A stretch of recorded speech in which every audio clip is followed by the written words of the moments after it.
Hello, everyone. It's showtime. So, have you heard? Have you heard the good news? It's finally happened.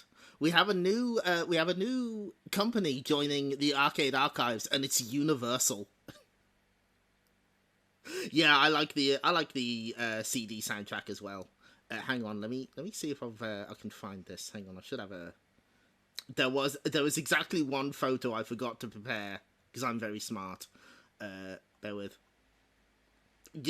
This has like the most images that I've had to use for a stream for a while, almost entirely because of Mr. Do. I need to find it here. Hang on. Bear with.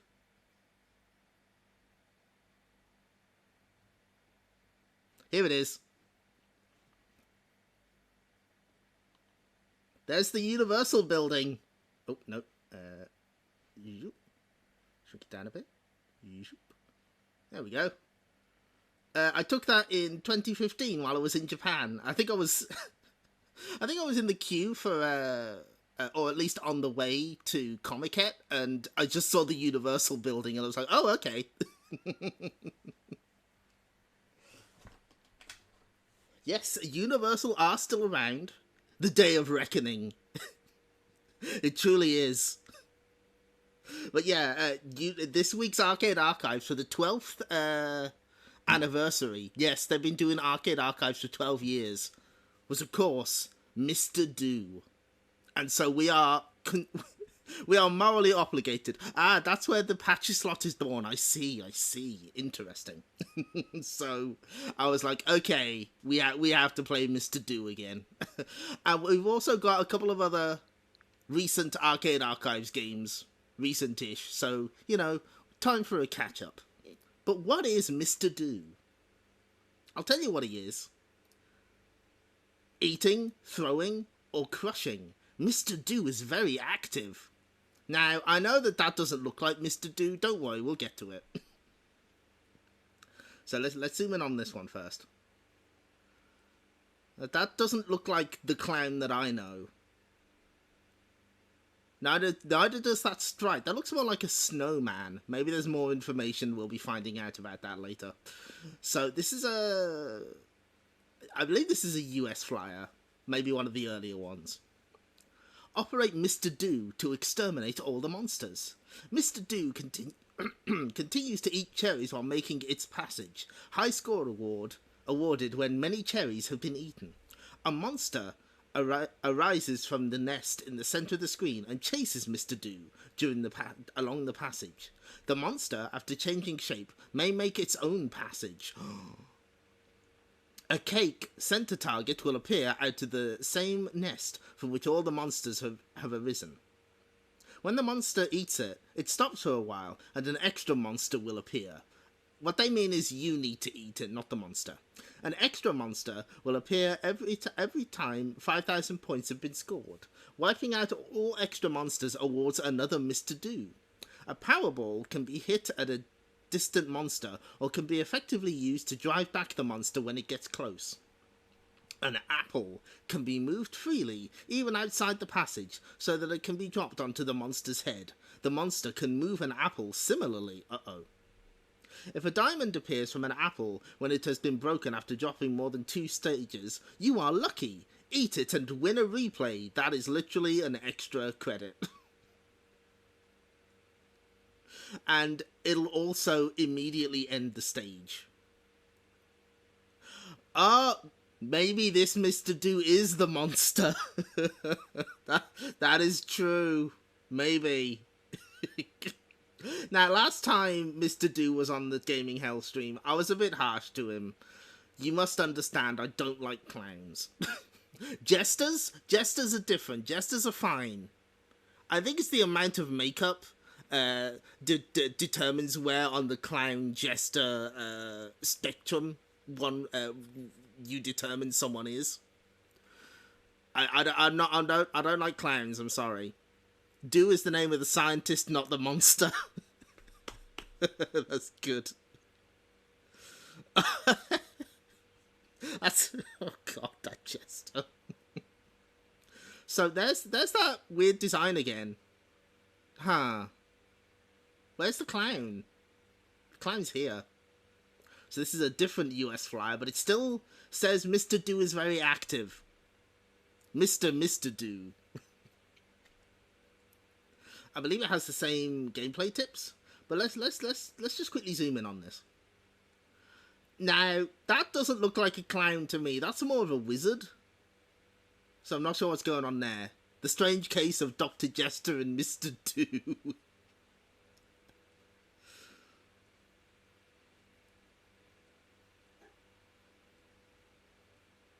An extra play is awarded if Mr. Do gets the diamond. Look at him go. Disturbed by the people who bought you... Distributed by the people who bought you Hocker. Look at him. Look at that man. He is all chest, no legs. Guy in his PJs, yes. Hello, Bungle Blast. Welcome. You followed the other day. Thank you. I'm not sure if I spotted it. Oh, here we go. Always glad to have a bit of copy text.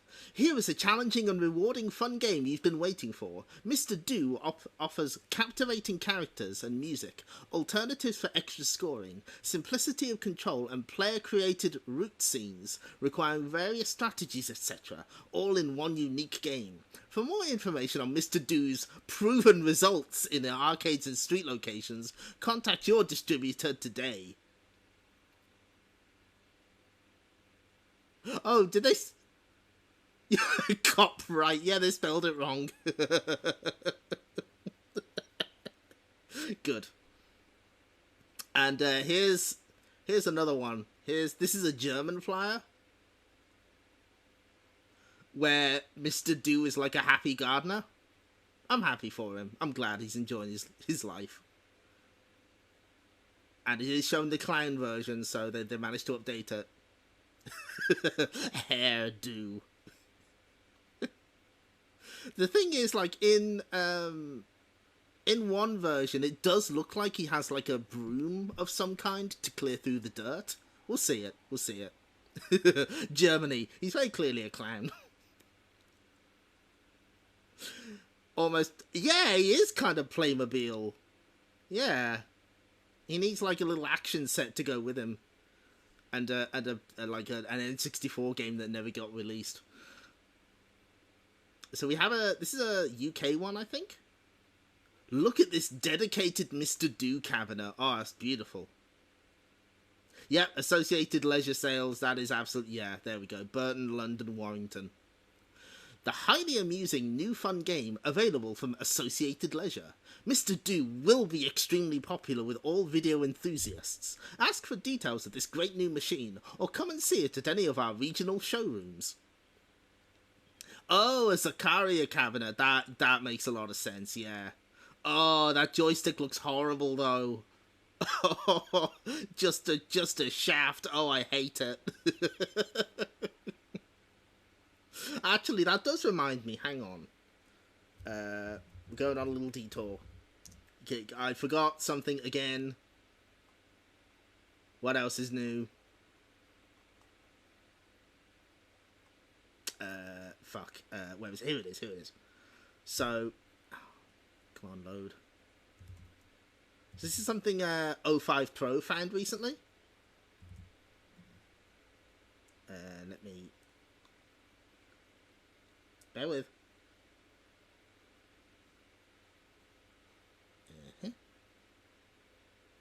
Who is the man who will become extremely popular at all locations? Mr. Do, that's right. So, this is a mysterious version of the game. No one knows what the deal is. Talked about in CV, computer and video games. Highly likely that it's bullshit. And it's probably just a bootleg of some kind, but they mentioned that Electrocoin were going to release a Mr. Do in 1988.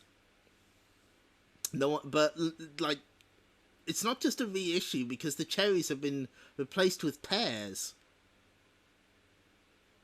The rest of the game looks very similar to the normal one, so very mysterious.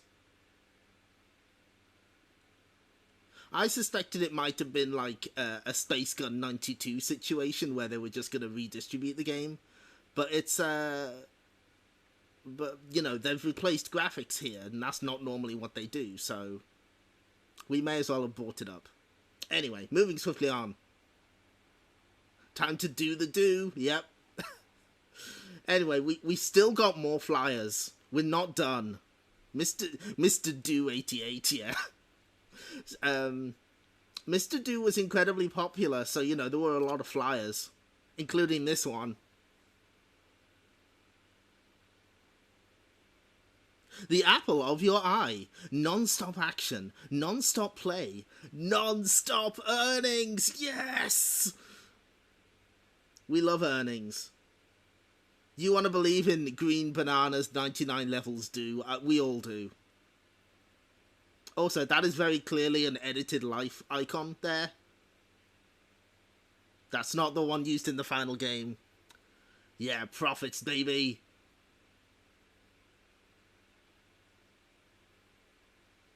Yeah, that's not right. They've edited the disaster. I've missed 20 minutes of arcade games. No, you've missed 20 minutes of me reading reading flyers.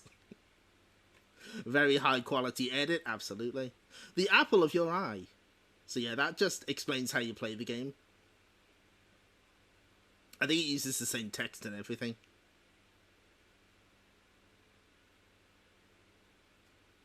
But it does have the clowns correctly. Universal loved manufacturing flyers for games that never left location tests. Yep. Here we go. Oh, a double length flyer, including the most rancid Mr. Do so far. The first, and still the only, top earning conversion kit. Contact us for your local distributor. So it seems that they did like they did a few flyers advertising it as a conversion kit rather than a dedicated cab, which makes a lot of sense. This does seem like a game that you would rather like convert an old game into. Unbelievable levels of grot on this flyer. It gets worse. Mr. Do goes gold, and so will your cash stocks. Mr. Do has been setting sales records across the country, and no wonder. New earning records are being reported constantly. Mr. Do, the first and still the only top earning conversion kit. Mr. Do number 1.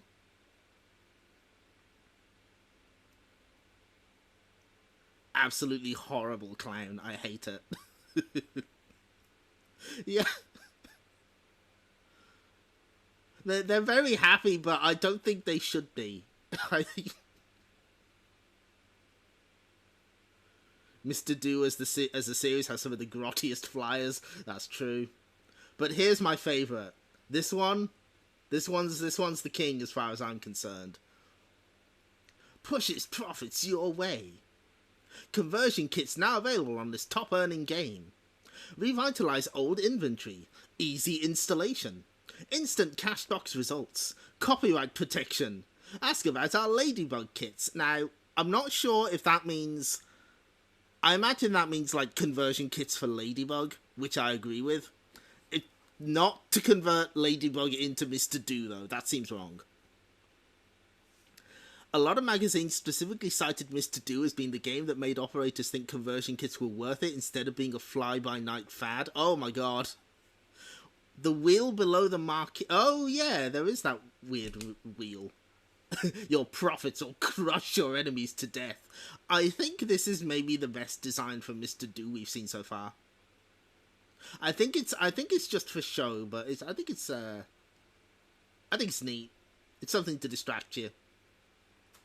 Anyway, special pricing on uprights and cocktails in stock. Yeah, the line art. Authorized Mr. Do kits bear Universal's ID tag and certified seal. They were offering Ladybug kits. Good. I actually saw a real Ladybug in a cabinet in a cocktail cabinet in a hotel in Blackpool. That's like my favorite Universal game. Can't wait for that ACA release.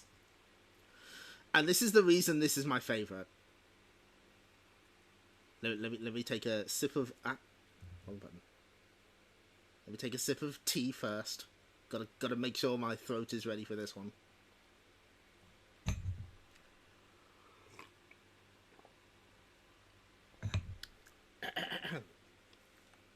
Copyright infringement policy. Universal USA Inc. holds the sole proprietary interest for the manufacture of the Mr. Do video game, and has registered a copyrighted trademark with the United States Copyright Office.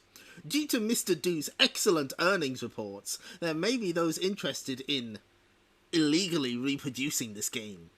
Let there be no mistake. Universal USA Inc. will protect its proprietary rights by taking any and all legal action necessary against any person or company that manufactures, sells, distributes, and or operates any game which violates these exclusive rights of the Mr. Do video game. Any violation whatsoever will be prosecuted to the fullest extent of the law. Oh, but that's right, they have the apostrophe wrong. That's always good in a legal threat. Authenticity of any Mr. Do game can be verified by calling, don't call this number, during regular business hours. Mr. Do is the law. Eastern Microelectronics Inc. of New Jersey has been licensed by Universal to aid in marketing Mr. Do on the East Coast. I love the concept of a Mr. Do hotline. Ring, ring, ring, ring. Welcome to the Mr. Do hotline. To confirm the authenticity of your Mr. Do arcade printed circuit board, press 1. To order replacement parts for your Mr. Do arcade game or printed circuit board, press 2. If you are hearing clown noises inside your walls, do not be alarmed. This is normal. Let Mr. Do in. If you are calling about Miss Dynamite, you know too much. Click. Beep. Kid, I better not see a Yankee Do cab in your location. Oh, they will send the clown squad on you. Don't even think about it. 2-bit score. Mr. Do will see you in court. Anyway, you'd think it's time to play the game. Not just yet. Not just yet. We have one more thing. So there's an interview here. 1-800 very active. Good. I think it's this one. This is an interview with, what's his face? Kazutashi Ueda, creator of Mr. Do. Mr. Do's still waiting. And he explains where the inspiration came for it. I went to the company restroom, and outside the window I saw a huge Super Bowl caught in the gutter of the house next door. I thought, that's it. Mr. Do came about quickly after that. I have vivid memories of that proposal. That was on the president's desk by the time he came back to the country. And, I think Clip the Jester mentioned this story last time. There's apparently another interview where he mentions that loads of people from Universal were leaving for Tekken, later Tecmo, and Ueda's boss was like, please tell me you're not leaving us for Tekken as well. And he said, I promise, I swear, I absolutely will not move to Tekken. He did, and he went on to create Bomb Jack. Oh, is this? Yeah, there it is.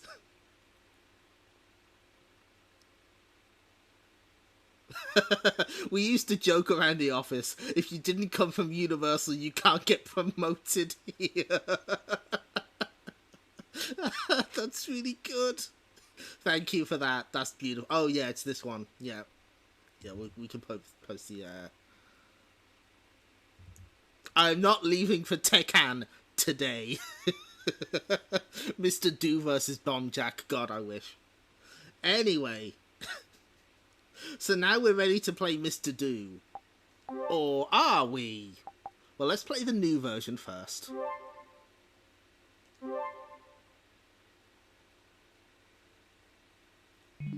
So if you're wondering, there's no particular preference settings that are exclusive to this, but you got the basic options. We also have the instruction card here. Always nice to have. Oh, see, licensed by Universal. There's the seal. See? It's real. So, actually, we may as well read, like, how to play. Control Mr. Do and defeat enemies using the Powerball while moving through the stage and eating cherries. Mr. Do can dig tunnels that go up, down, left, and right. When you throw the Powerball, it bounces off walls and defeats monsters it hits. After hitting a monster, the Powerball cannot be thrown again for a while. If Mr. Do digs underneath an apple, the apple will fall and crush monsters. Apples can also be pushed to the left and right. Crush a bunch of monsters at once to earn a high score. Eat 8 cherries in a row and win a 500-point bonus. And there's 4 ways to clear each scene. Get a diamond.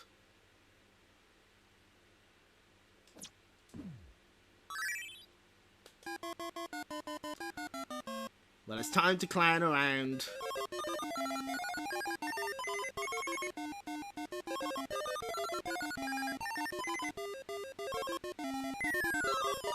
Oh, we got one. Ah, fuck. Now, unfortunately, I'm really bad at Mr. Do. I don't know what it is. I find this game quite challenging. Maybe it's because Mr. Do is so active. Powerball, when I think of Steven Burkhoff talking about heavy electricity.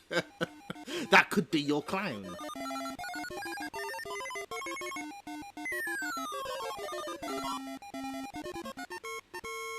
You got one life loss. Yes. But there's... So, obviously, most people compare this to Mr. Do. Not Mr. Do. Dig Dug. And you know, it's pretty obvious. But this does do a lot different. In particular, you have a less reliable way of killing enemies. Because the Powerball takes quite a while to return to you. And there's a bit of mechanical complexity with being able to push apples, rather than the rocks of Dig Dug that are quite static.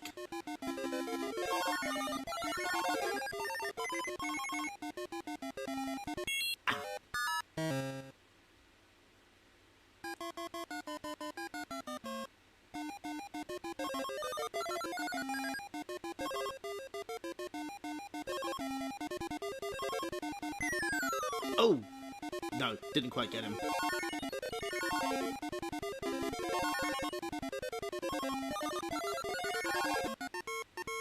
So, yeah, you can kill all the monsters or eat all the cherries.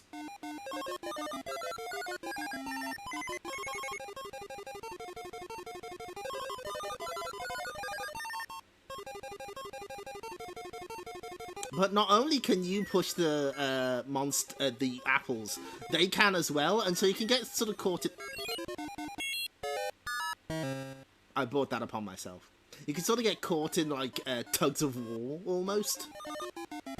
Which is quite a nice little feature. Ah, fuck. Should have gone with, the game will very actively kill you. Missed opportunity.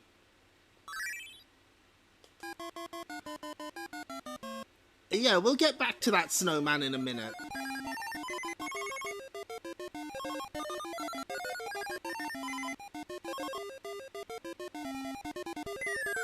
Yes, got him.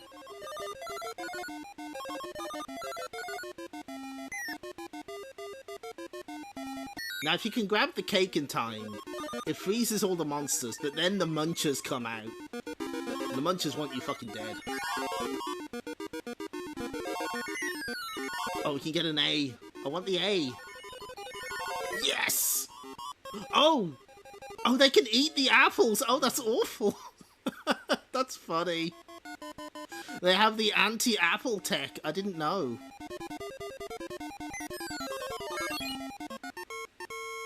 A lot of Universal's library can be described as faster, harder, more challenging. Insert Taito Namco game here. You're not wrong. But that's charming too.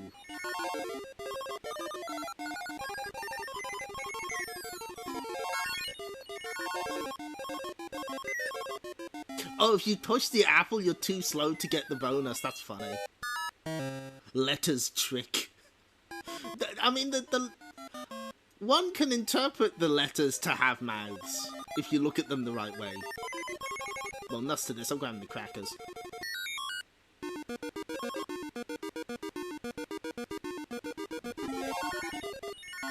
Oh, that... I see. When you kill the letter, it... Ah, okay. I have a better understanding now. See, I'm learning. And there's like a constant balancing act. Do you want to grab all the cherries, or do you want to kill the monsters to clear the stage? I didn't really get Mr. Do the first time I played it, but I'm starting to get a better understanding. Slowly but surely. I'm still dog shit at it, though. Just absolutely terrible. Oh, wait, actually kind of nice at Mr. Do. Actually, maybe I'm killing it. Maybe I'm the best. Very good. There are many ways to win. There's 100 ways to win and 10 million ways to die. As the back of Quest Fantasy Challenge tells us.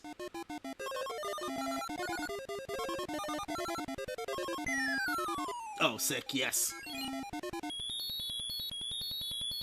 Oh, shit, the diamond. Oh, there's no way. Oh, fuck. Wait. Okay, you didn't see this? You didn't see this. You're not seeing anything right now?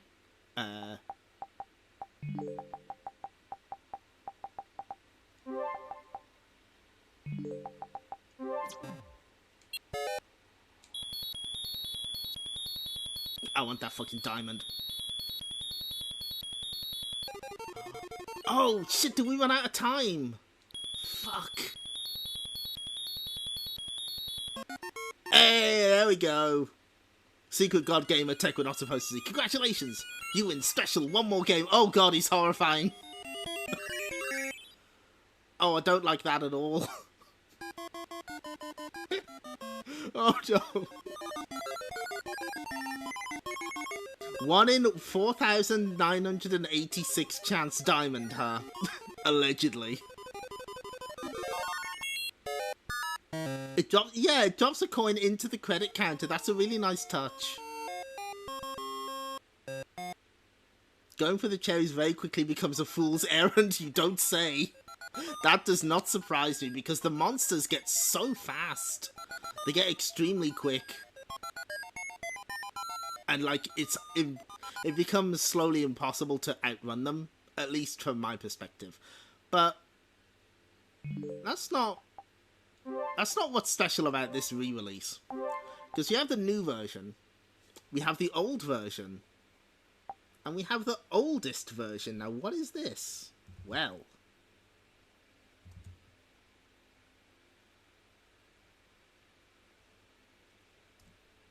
we're about to see, aren't we? So, no universal credit, that's fine.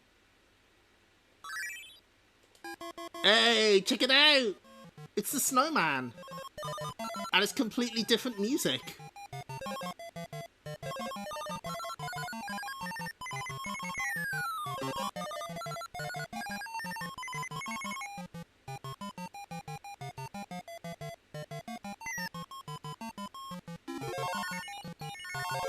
So yeah, this is the earliest version of the game.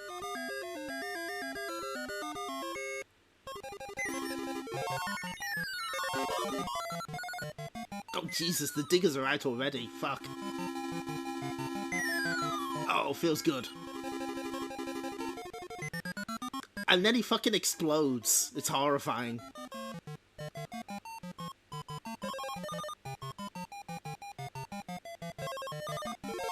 Yeah, this is listed in MAME as like a prototype. Ah, fuck. Twitch fucked up the link, but you get the idea. But this was essentially a pre-release version that trickled onto the market in tiny numbers, apparently. And the mechanics are a little different. The munchers don't exist yet. When you get the cake, everyone just freezes.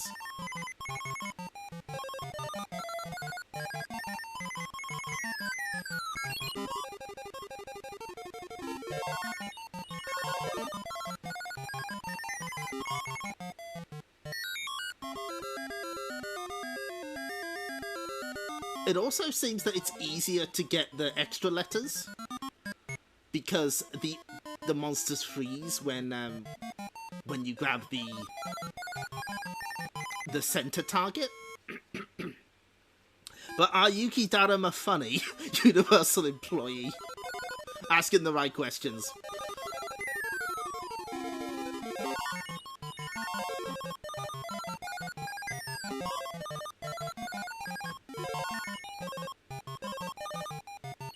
Oh god. Oh god, the diggers are everywhere. Fuck. Fuck. Yeah, it does seem to be like... It does look like the farmer from the German one, because he's using a pitchfork. I would like to at least get to scene 4, so we can see the different cutscene.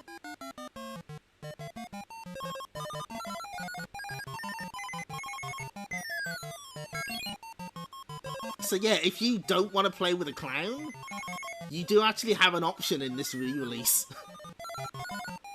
The mechanics are a little different, but I think that's a worthy trade-off. Oh yeah, we can push 2 apples at once.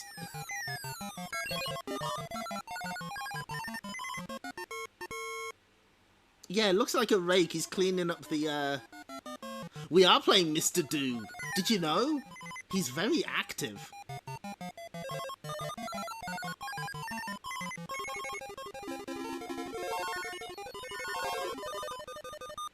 Oh, it's based on Ladybug Samba. Interesting. Ah, no. I want to get at least 1 extra life.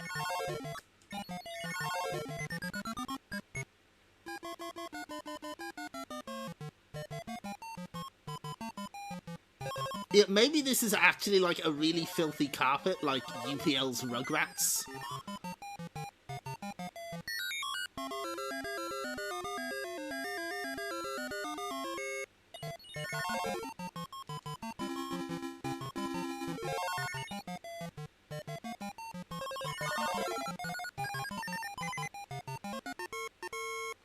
Getting his head exploded too many times, he went mad and became a clown. Understandable.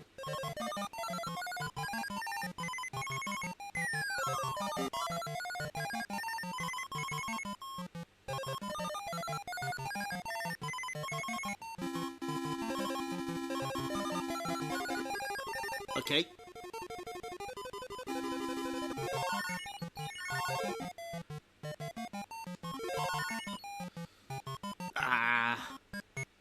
Okay, we should be able to...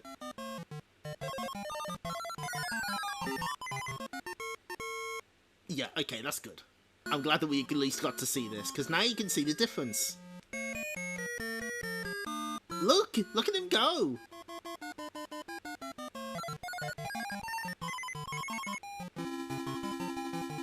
I think what I'm going to do is I'm going to maintain a defensive position.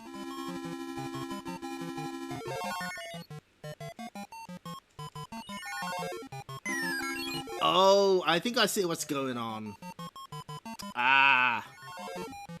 The Powerball takes longer to return after repeated use, I see. American box art proto Mr. Do. Yeah. Angry Do. I love the slightly perturbed face he has when he's pushing the apple. You can see it. It's, Mr. Do's fucking pissed! He is. Like, just look carefully at his face. he's so annoyed. It's like, why do I gotta do this? Why are these monsters in my yard? It's hard being a snowman.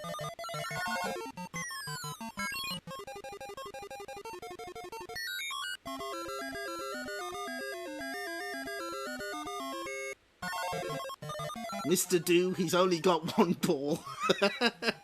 Good. No. One more. No. The clown has had a much better time. Yeah.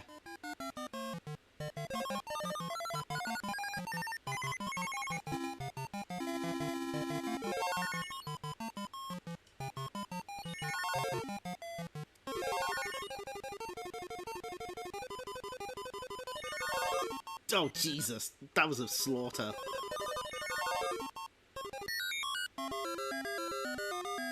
Come back here, you. There we go. I want to get the... I want to at least get the one-up at least once, but I don't think that's going to happen.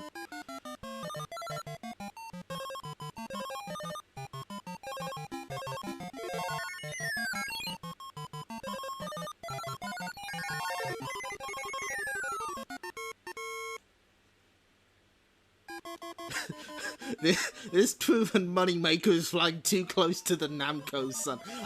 You know, I can sort of see that. But also, a clown was Universal's mascot, so it makes sense for... that's corporate synergy, baby. Ow. With total control over the flow of time, you can now be almost okay at Mr. Doom. Yeah, almost okay.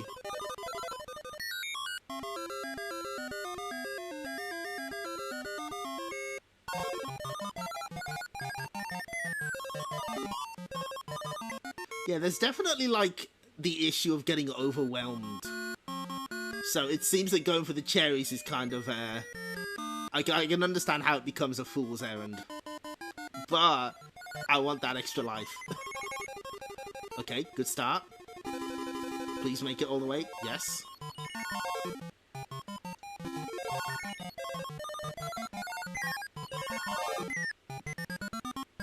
In the untranslated portion of the 2020 interview, Ueda states that he licensed the music from Jazzrack, but I haven't been able to find any contemporary evidence of any of Universal's flyers or music. No, because the one-up tune is quite people are shocked that it's been included because it was taken from the Astro Boy TV series. I don't know enough to make a comment on it. Wait, no. I can get myself out of this situation. We're getting that extra life, lads. Yes! You win! Extra Mr. Do!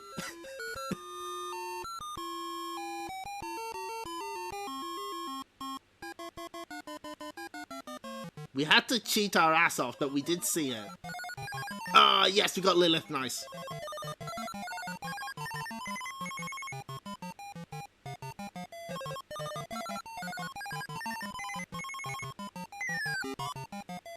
You can also be strategic with the apples, because if they fall a certain they have to fall a certain distance before they break. So you can sort of move apples to where you want them. So this is kind of a pretty intense game. Look, oh, of course, if it falls through the weak floor, then you know there's no hope.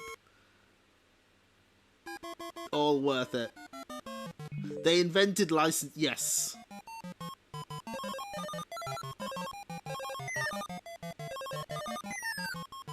That seems like a fitting end. The extra monster doesn't turn into an apple in this version, whereas they do in the Yes! And the munchers don't appear either, so this is actually like a much easier version of the game, it feels.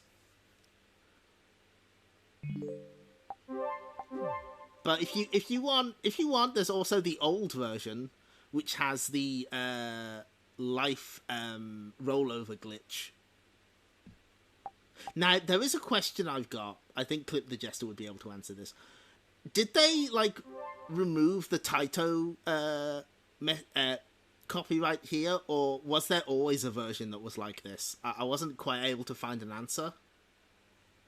Because the Taito Egret 2 Mini, of course, used the one that has a Taito license on the screen. They did. Okay, thank you. So wait, you mean they did remove it? God, I can't believe they eat the apples. That's so fucked up.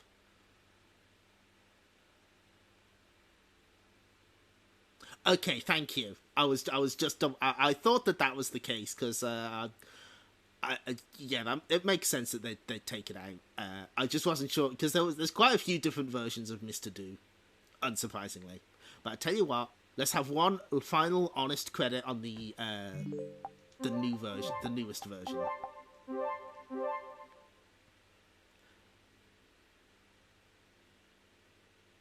The clown is more devious than the snowman. Very true. Weird that Tezuka's will stipulated if they ever re-release the clown game, let them use the Astro Boy music. Shin, Mr. Do. Mr. Do with clowning intent.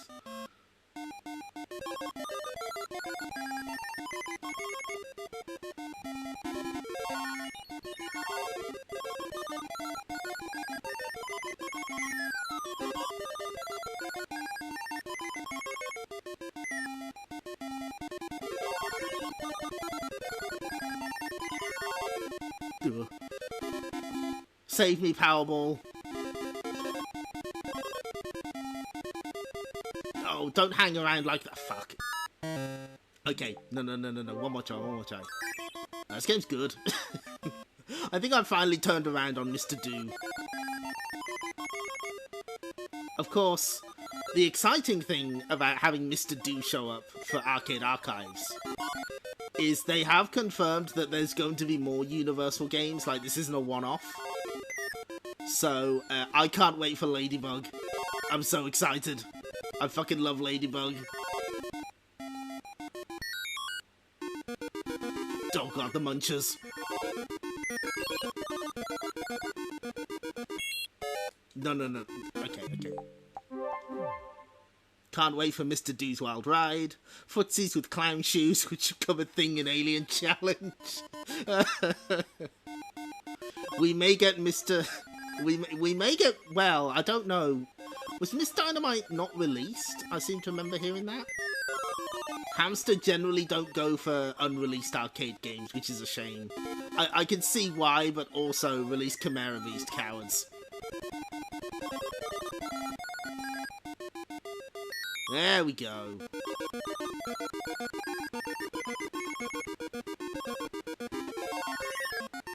Oh shit, yes. Mr. Do's Castle? Oh, Mrs. Dynamite was only ever on location test, I see.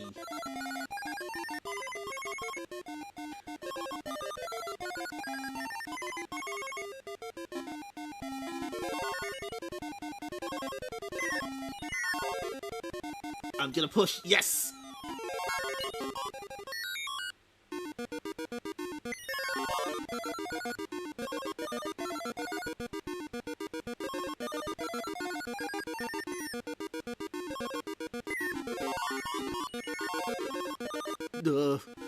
Oh god.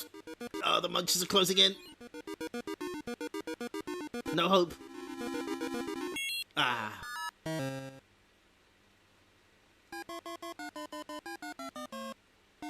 Now, I think Clip the Jester joked about Jumping Jack earlier. What's the deal with that? Why would that have a problem being re-released? I'm not overly familiar with much of Universal's work, which I hope to change in the future. Maybe we do a Universal Arcade Showcase in the future. Maybe that's what we do.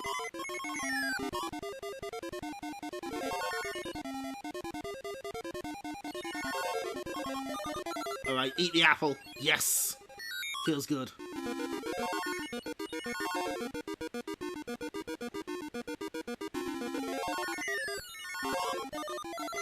Ah, no! I was like, I could see it happening. I was like, no. There's nothing we could do.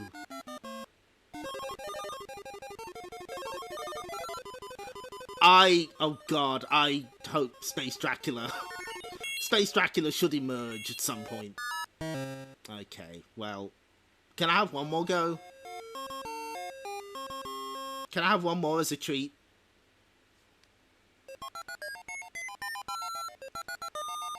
I know I can do better.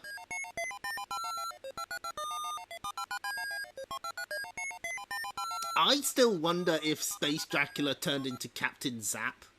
Hands you 10p, thank you. Okay.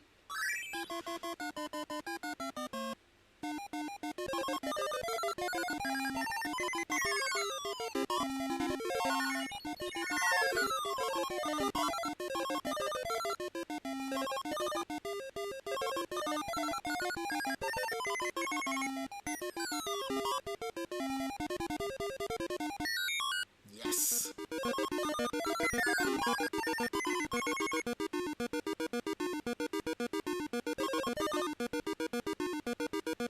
Ah, gotcha. Oh, fuck. Oh my god. I was like, I am a genius. Oh no.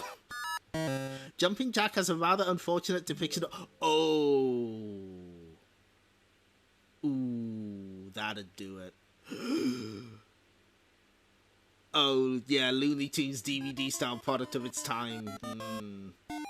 I can understand that being a problem, yes.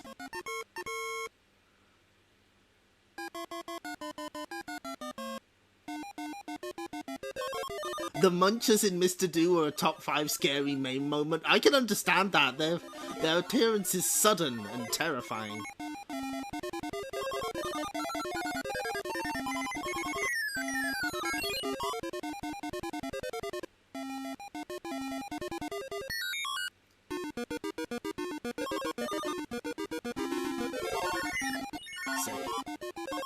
Oh, that's so many apples.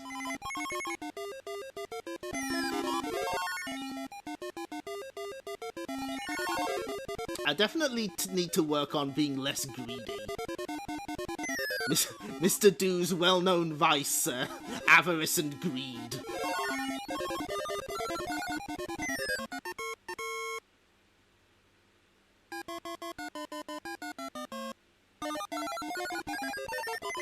I believe the Time Gal re-release has that, as well as Top Landing, although I think Top Landing is because it's like, this may not represent the real-world airports that are in this game.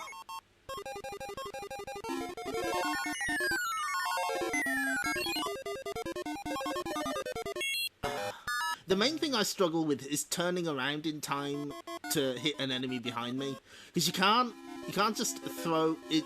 It won't bounce off the wall in front of you. It will oh well. Powerball, why have you betrayed me?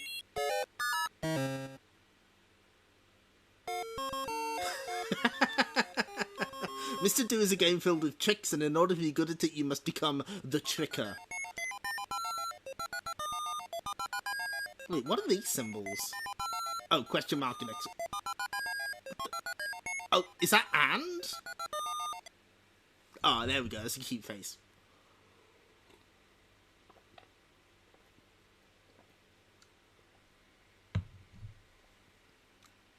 And. Okay. Well, obviously not a skill show-off. I think... I think that's probably enough of Mr. Do. We've been playing it for like a solid 45 minutes-ish.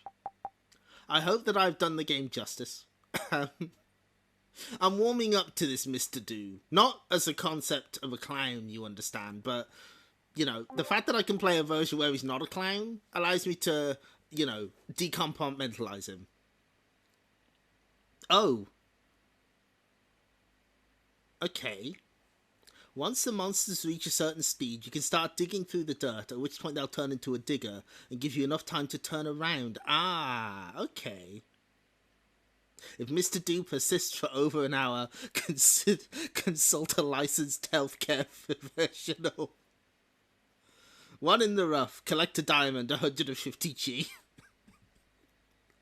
Well, I'm really glad we got to see a diamond at least. I wasn't expecting that to show up at all. But it's time we move on to our next... ask me anything about Mr. Do. Ask me about my weird Mr. Do fan lore. I appreciate your Mr. Do fan lore. Very much so. It is appreciated, Clip the Jester. I like that Miss Dynamite also once went to clown college. That's very important. let's see. So which flyer were we up to this one? So, also recently is Polaris. This is a Taito game. And you know how we feel about Taito games here. Super submarine excitement. Oh no, that's now playing. There we go. Play begins. Player's sub is attacked by ships and planes and subs. Super submarine excitement. Need to ask me about Loom Pin for Mr. Do. Actually, I need the fan back on. The weather's getting warmer over here. It's bullshit. I don't like it. Getting extra credits for Bruno, yeah.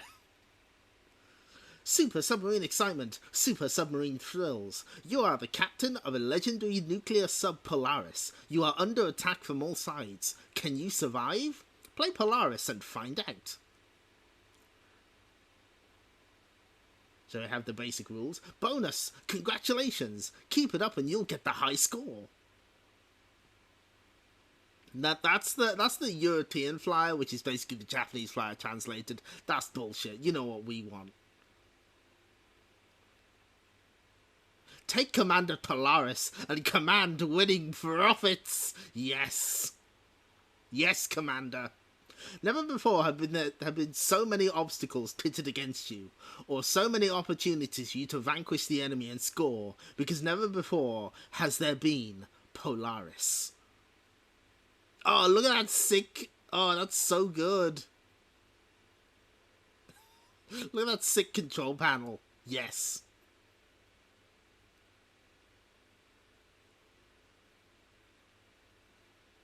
Listen, there's a million different ways to talk about profits. Enemies streaking across the sky, looming up from the depths of the ocean floor. Fore and aft, port and starboard, the enemy attacks. As captain of the Polaris missiles, you alone are the captain of your fate.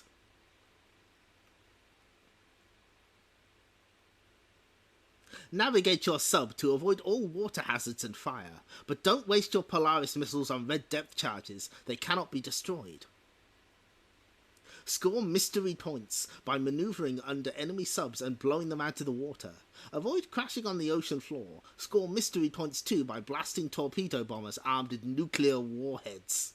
Captain, there's profits on the radar. Submarine-launched ballistic missiles are one arm of the modern nuclear profits arsenal. Warning! Take the offensive quickly and destroy jet squadrons, or your range of maneuverability will be limited.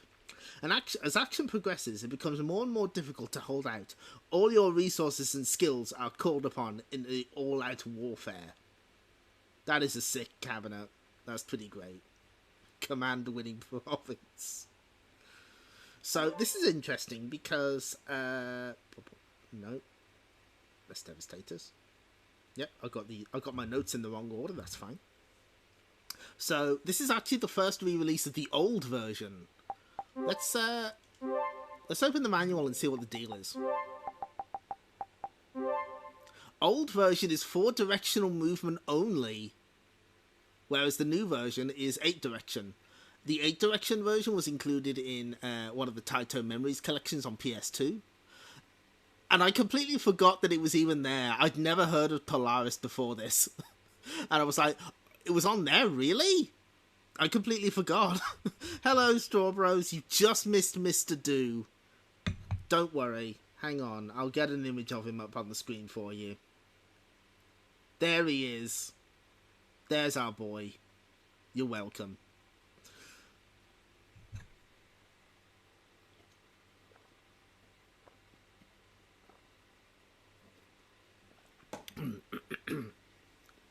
You are okay without looking at him. Sorry. So, this game kicks ass. This game is great. I'm a big fan. So this is 1980. This is after Space Invaders, before Galaga. And you might think, is this deep scan? No, it's something completely different.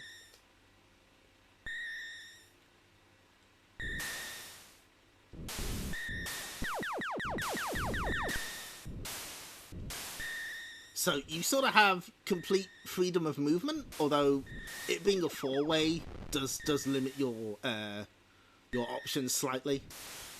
And you basically have to take out all of the airborne targets.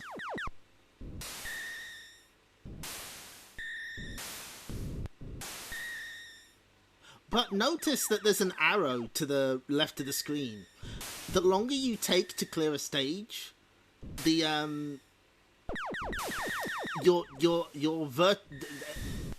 me try again. The longer you take to clear a stage, the less vertical space you have to work with. So it is in your best interests to clear stages quickly. It resets on death and when you get to another stage. Oh, these guys launch homing missiles at you. But once you beat them, you clear the round and move on to the next one. So you sort of attack from all sides. It's quite a claustrophobic game, but it's really fun. You're also kind of a big target, so you have to keep that in mind. This is like a really nice little gallery shooter. It's deep scan in reverse. The ocean is being drained. Yeah, yeah. Just like real subs work that way, right? That was like a big plot point in The Hunt for Red October. Sean Connery was like, "We've been under for 30 minutes. I can't lift her any higher." Look at all of these bullets. Oh my god. You can also sneak under these ones and shoot them for a mystery bonus. The one at the very bottom of the ocean is like a permanent problem, though you can't do much about that.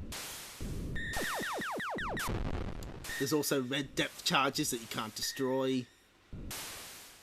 Ah, this game kicks ass. This is the kind of thing Arcade Archives was made for, though. These smaller games that, like, you might not have heard of from big companies. And even, like, games from smaller companies you'd never heard of.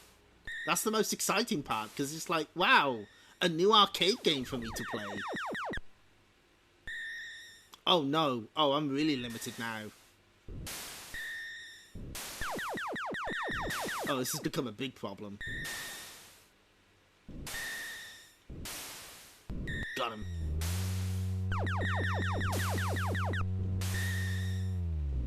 I also really like the sonar sound. Bonus, 1,000 points. Ooh. Weird jams, that's fine. Red October was the name of the ocean's plug. Understood. Can you tell I haven't watched The Hunt for Red October? Not yet, anyway.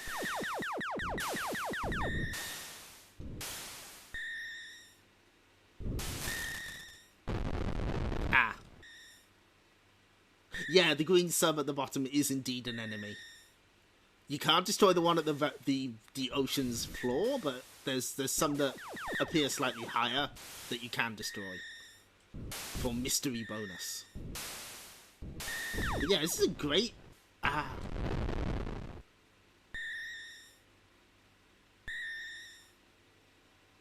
This is a great little game. I'm a big fan. Obviously, gallery shooters were huge, and, you know, Taito made quite a few of them. I think Lunar Rescue is maybe my favourite, but this one's very good as well.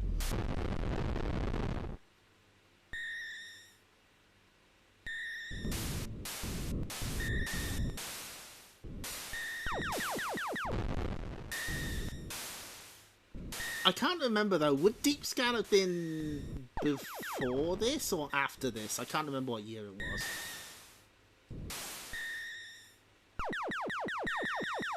Oh, the game's struggling a little now. It's like, oh, there's too much shit on screen. 1970. Okay, that makes a lot of sense.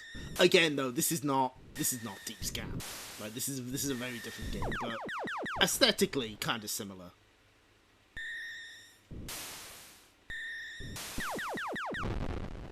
Ah!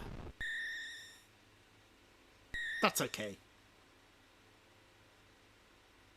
Oh, yeah, you played it on Taito Memories. Yeah, I played it on Taito Legends 2, I think it was, and I really like it. You know, one more. No. What we do? So that was the old version. Let's try the new version instead.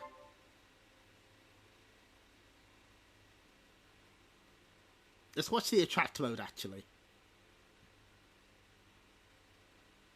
Oh, look at that. They got a high score table now.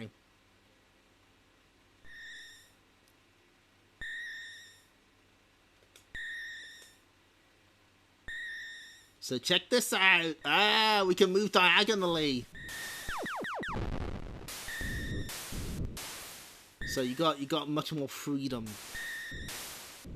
You're able to move as you so desire. I believe that this and the high score table having names are like the only differences.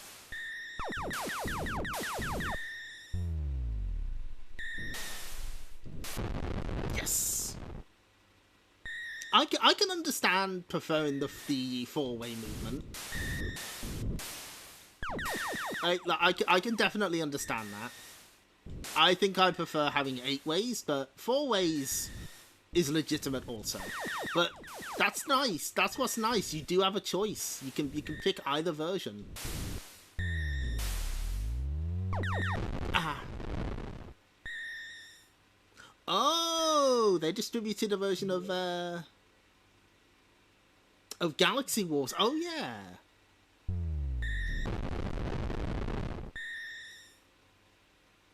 Now where's my 16-way movement? We need a Hall effect joystick version. Where's that? We need the fucking 720 control scheme.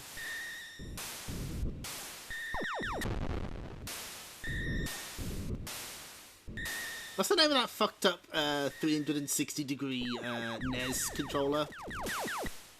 We need one of those on this. We need the touch.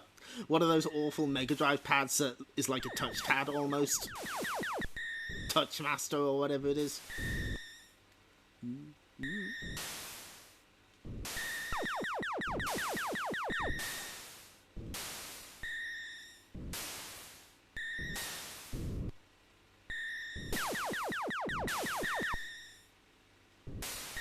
Uh-oh. I can feel the ocean shrinking. Oh my god, there's so many fucking bullets.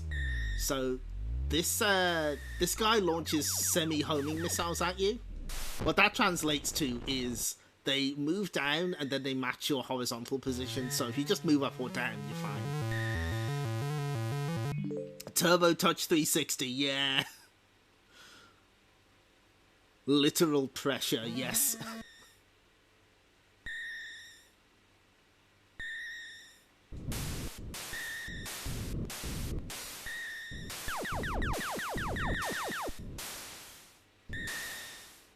Yeah, Taito certainly got a lot of mileage out of gallery shooters. I mean, everyone did. It was the style at the time. But I was really charmed by this one. You see, I got too close to the ocean's edge, ocean's bottom. That was a bad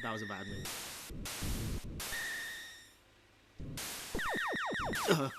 Fuck. Very early Darius lasers, yeah.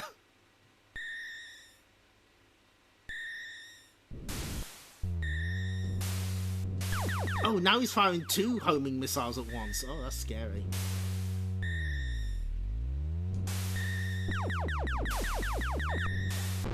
I also like that they give that one engine noises so you know that it means business.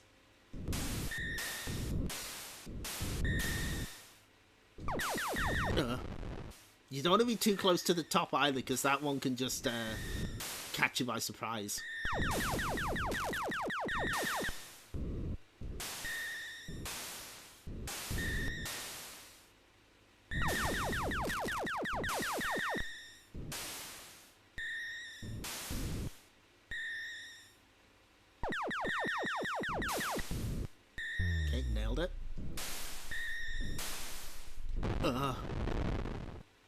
That's okay. Ah, initial registration. There we go. Can't move down. We have to do the rub end. Good. Wonder how long they give you to type this in.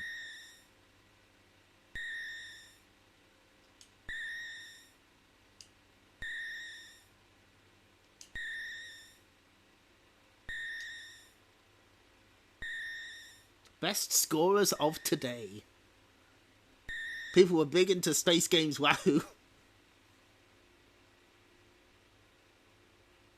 The Max had a little thumb pad? I see. They took the space from Star Wars and the water from Jaws and made a masterpiece. Yes, I agree. This game kicks ass. This game's really good.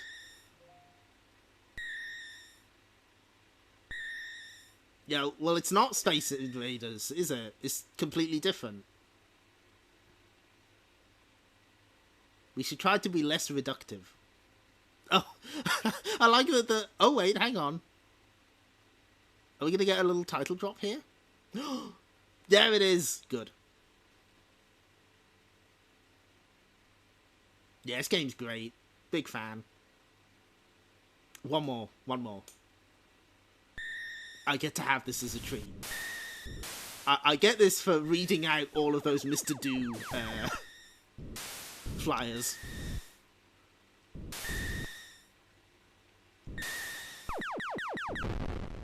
Ah, fuck.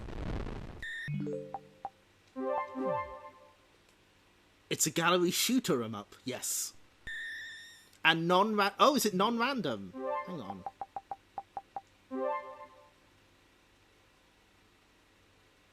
Oh yeah, is there like a trick with the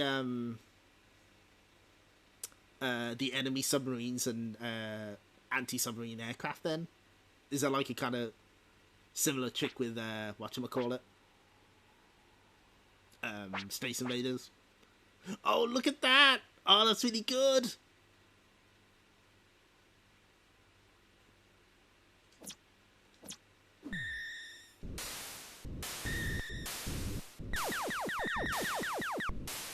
$10 points.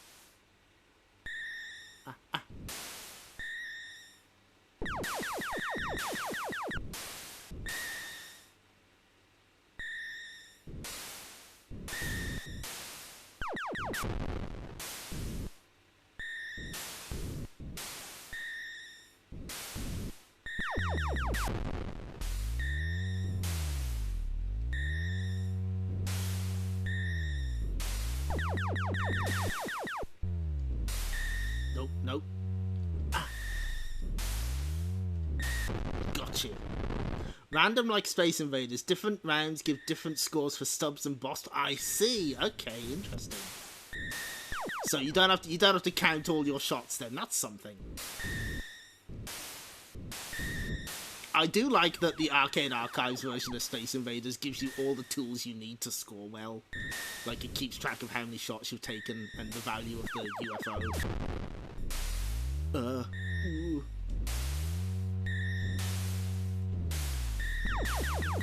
Spare a thought for the crew of the Polaris who are like being jerked left and right constantly. I hope nobody's seasick on there. They're gonna be sick as fuck. Like, even little things like the cloud moving in the background. That's a really nice touch. Whoop. Oh, 2 ongoing counters. 1 for sub-scores, 1 for both. Okay, I see.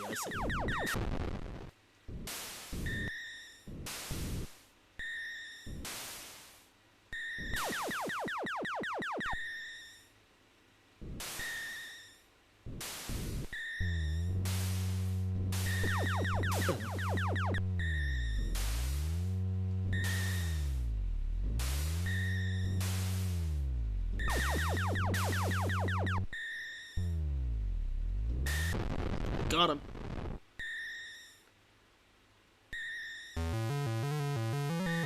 And we get the jingle.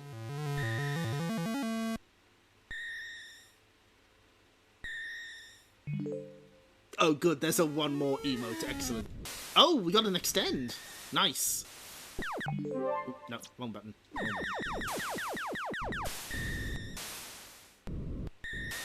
Oh god, there's so many bullets by this point. They're just everywhere.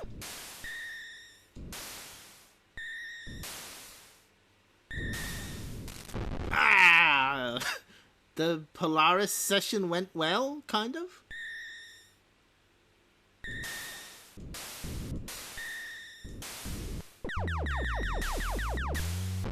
Yeah, there's like when the anti-submarine aircraft's dive bombing you, there's some extra frames of animation there, which is nice.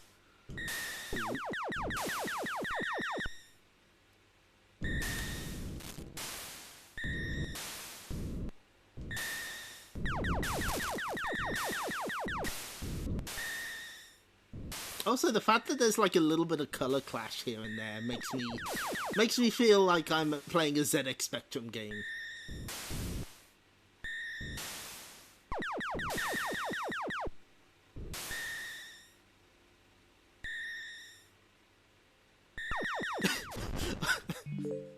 Sorry, it's really funny that the radar ping keeps spiking the little like. I can see the audio levels in like the corner of my eye, and I just keep seeing it spike every now and then.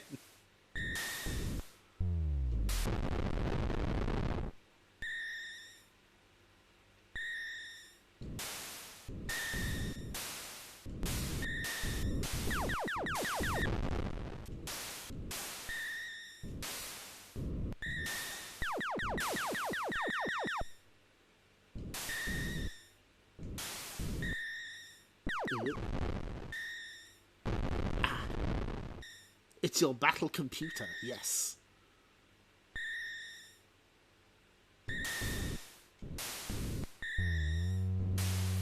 You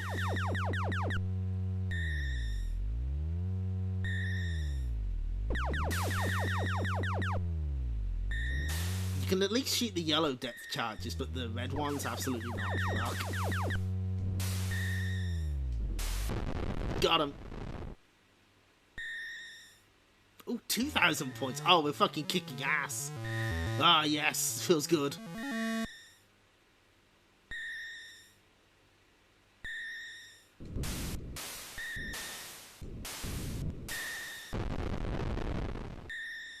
Disregard anything I said about kicking ass. This is actually going horribly.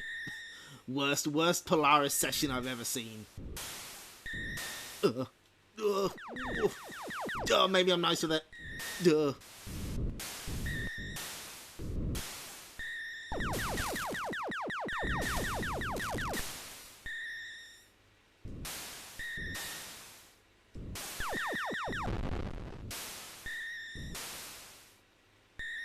Oh no, we've reached that point where the streamer is just enjoying the video game and doesn't have anything interesting to say. Oh no. The streamer's worst nightmare. Fuck. Are you launching 3 homing missiles at me? Jesus. I'm only a little submarine. You can't do this to me. Well, there we go.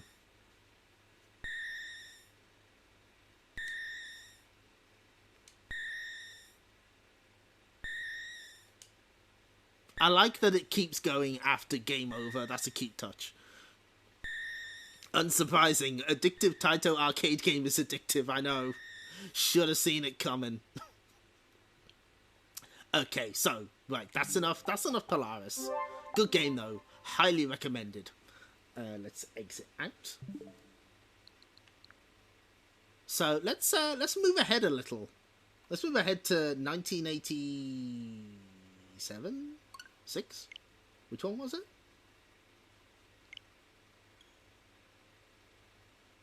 Previously on the Gaming Hell stream, we saw this on oops. Whoopsie doodle, guess who forgot to change the settings? We can fix this. We can fix this.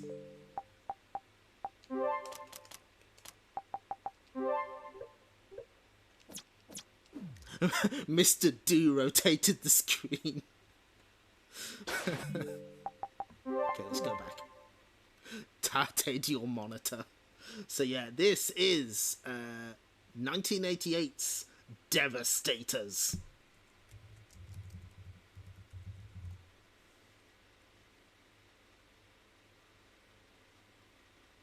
Something streamer, this game looks like Geoid. God damn it, no. No. Yeah, I know. Freed from game room. And it has the guys on the title screen that they cut from the game room version because Microsoft are cowards. So you are not ready for the copy here. Two soldiers go to the battlefield. Two men against overwhelming odds. 1989. Fanatic Middle East dictator state has invaded small underdeveloped country. In desperation, this tiny land enlists the services of the... Wait for it. Devastators. Who are these guys? The best, most efficient, ruthless, disciplined, and most expensive two-man team of freedom fighters in the world. For the glory, for the money, and to feed the beast inside their body, 5 exclamation marks. Who are these guys? We're staff... Wait, no, wrong series. Can I, arcade operator, have some of that money? Maybe.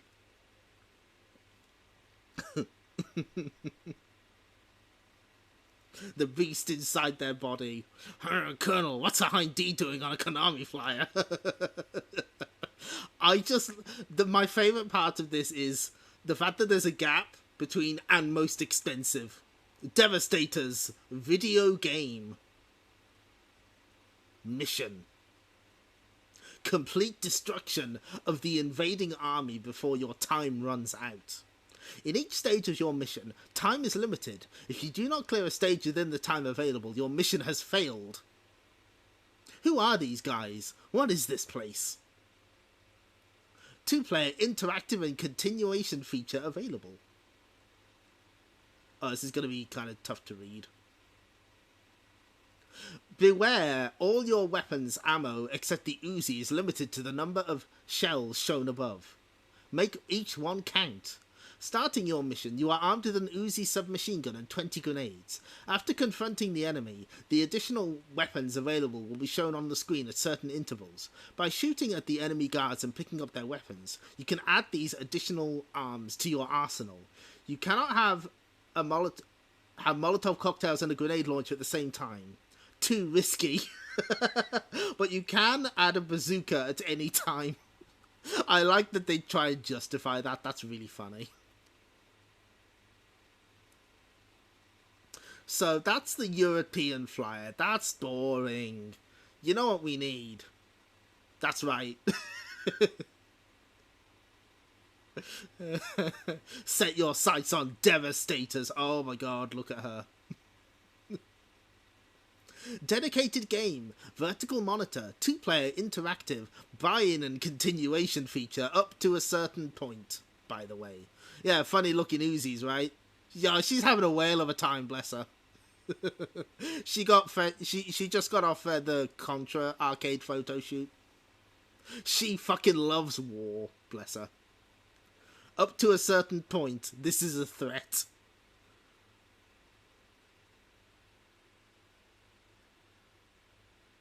Looking for adventure? There's plenty of action and intrigue to be found in Devastators.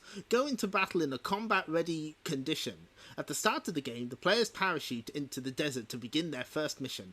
The players are armed with machine guns and a limited supply of hand grenades. By destroying certain enemies, they can obtain more firepower, extra grenades as well as bazookas. Bazookas are used to blow up enemy objects only when the red or blue cursor appears on screen. Prepare to face enemies in every setting. The game takes the players through the desert, forest, airport, sea, and other settings. The players are involved in 7 covert operations. Battle enemy soldiers in the heat of the desert until the enemy's ammunition base is reached and destroyed. Sneak into the enemy's airport and steal their new high-tech jet. Rescue the prisoners who are being held captive in the deep in the forest. Weaken the enemies by cutting off their communication facilities. Swim across the ocean, shooting at adversaries and ships until the enemy's battleship is found and sunk. Seek out and annihilate the enemy base.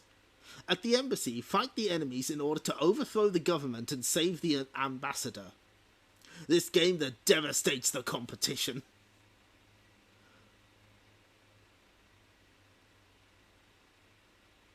The players Hambo and Mambo.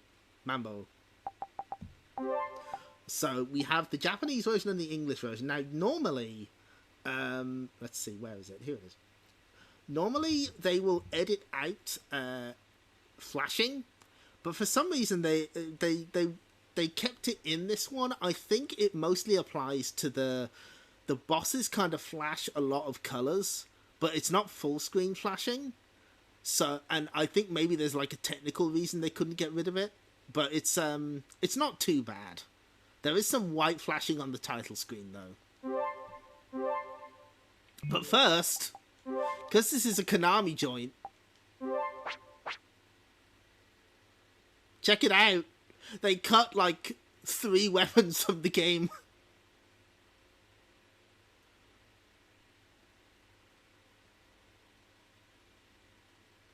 So, in the Japanese version, the ending is unlocked after clearing the 3rd loop. In Mission 7 of the 3rd loop, continues a mid-game joining are disabled. And in the English version, they do that at the end of the 1st loop. And they just take out a bunch of weapon types. So what we'll do is we'll play through the English version to see the ending. Don't worry, I've got a system. The Japanese version, the version released in Japan, no.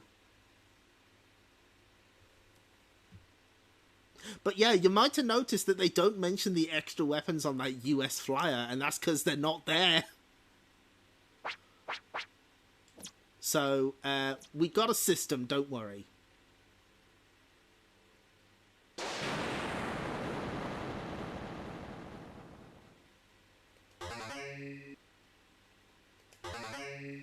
So, let me make sure that my other controller is working. Mission 1. Mission: blow up enemy's ammunition base. If you fail to complete, you will perish.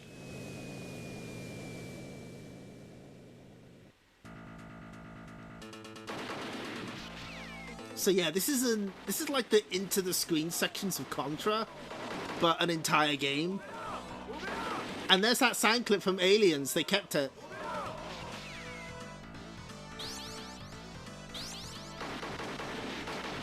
Surrounding them's out. Surrounding them, sir. The great minds of Konami of America have next great idea. Slashing your fucking tires. How's the volume, by the way? This game's loud as fuck.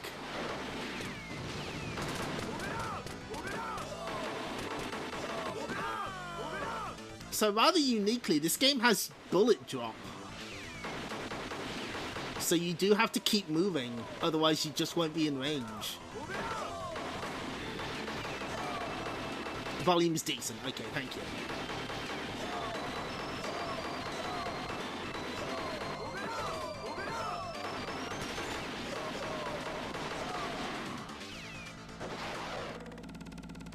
Realism in your shooting game soft.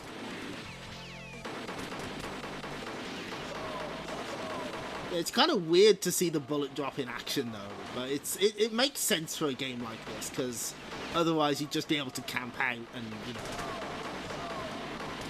I guess they wanted you to keep moving forward anyway.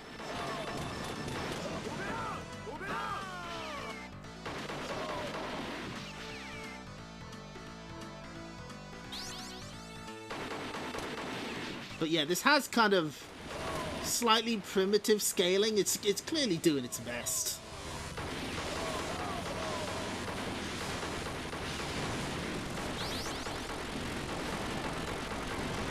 Okay, fortunately the mission timer stops once you get to the end boss of the stage.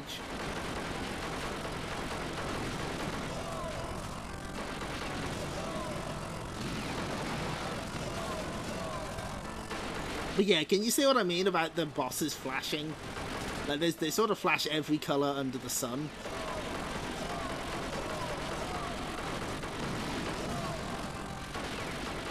can't quite reach it.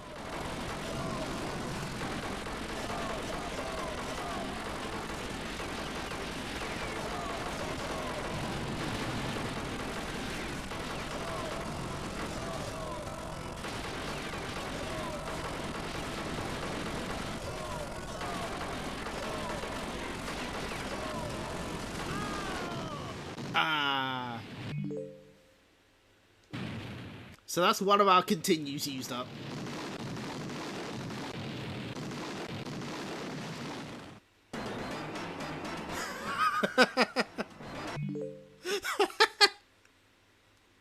Sorry, I just caught. I almost admire Konami's insistence on fucking over America in particular in every single situation. It's kind of beautiful, isn't it? Yeah, it does look like a giant glitch, doesn't it? It's not, though. That is intended. They can afford 2 elite mercs, but had no money for guns that fire straight past 10 yards. No. Anyway, we're supposedly capturing their high-tech jet, but now we're gonna blow it the fuck up.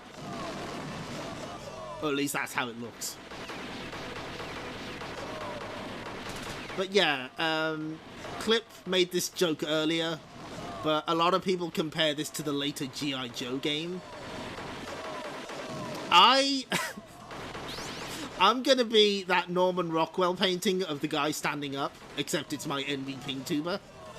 I think this is better than G.I. Joe. I think it's more interesting.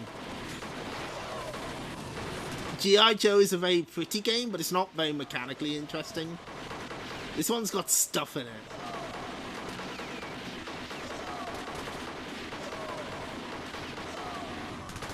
This is a weird hill I've decided to die on. Presentation in G.I. Joe is unquestionably better, but I think this is more interesting to me. And yeah, this doesn't auto-scroll. This gives you freedom of movement, which is really interesting for a game like this. The game trusts you enough to move along. It does not hold your hand. Anyway, thanks for stopping by, Arnold Rimmer.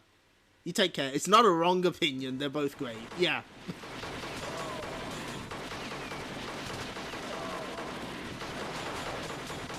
G.I. Joe is like really fun for multiplayer.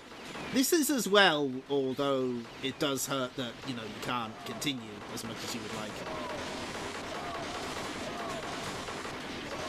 But if I had to pick one of them to play, I'd probably play this one. That's how I stand. That's how I feel about this situation. Anyway, we are running the fuck out of time. We gotta keep moving. We might just barely make it.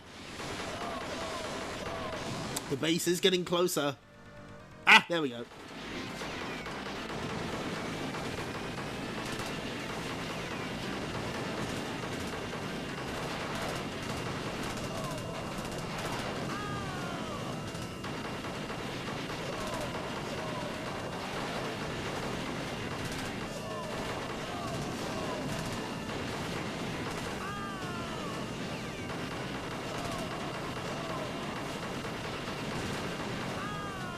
Wait, no. Hang on. Fuck. I fucked this up. Hang on.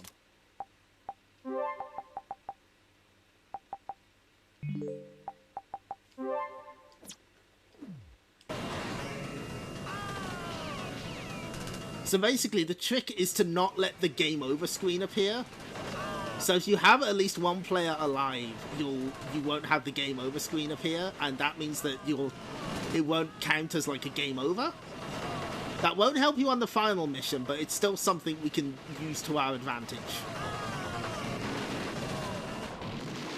It's kind of like Bubble Bobble. Excels in presentation, but not actually very mechanically interesting. Just has a lot of Konami arcade games with the license attached. The heaviest gun, so he can only hold it at an angle that shoots 1 meter in front. Yeah, it's really heavy. It was the heaviest and most expensive, therefore best gun. One licensed game I will go to bat for is Bucky O'Hare. That one's really good. I really enjoy that. That's like a solid 3 out of 5.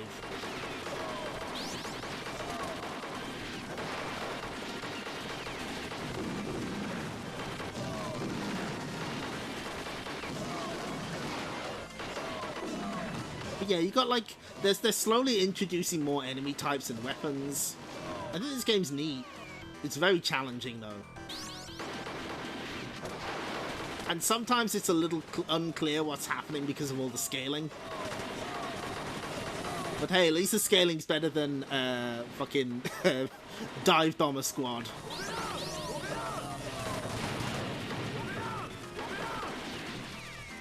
Having to dual wield.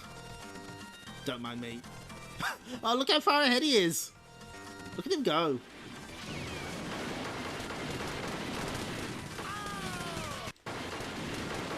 You'll take a few bullets for me, won't you, partner?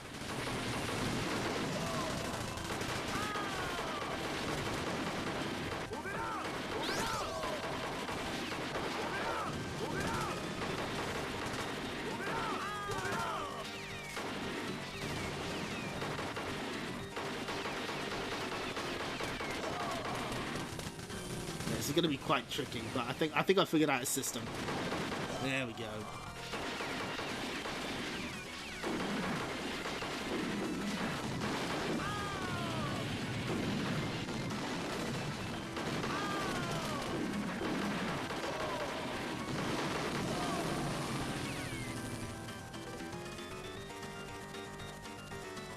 Move it up! Move it up! Yeah, this game's timer is pretty brutal. So, but you know, they make it clear if you run out of time, you will perish. They're not fucking around. They're not saying this for fun. It is a threat.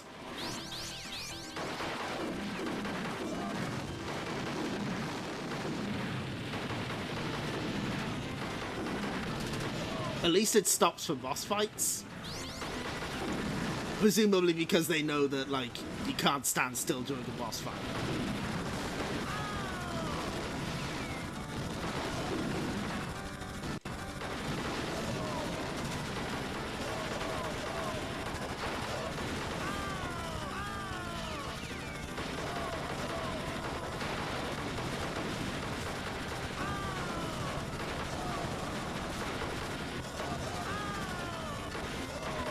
I do wonder if this was meant to be like a Contra game, but they just decided to make it its own thing. I guess there's not enough aliens for it to be Contra. There we go.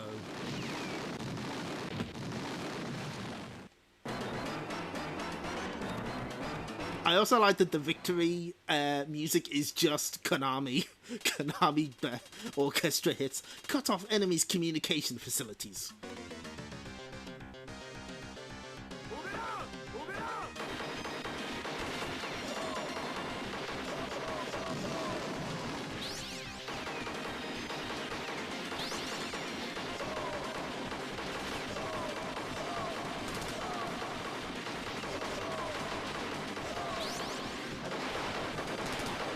But yeah, this is another game I discovered through Game Room.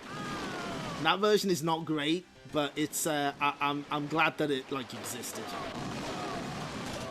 to point me in the direction of Devastators.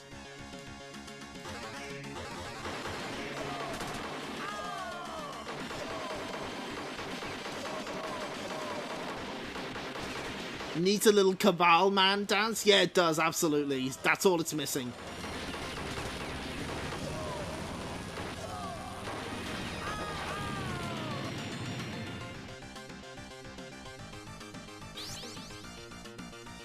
Yeah, Konami GT actually came out on Arcade Archives quite recently. I'm looking forward to Hyper Crash escaping Game Room jail. I fucking oops, wrong button. I fucking love Hyper Crash.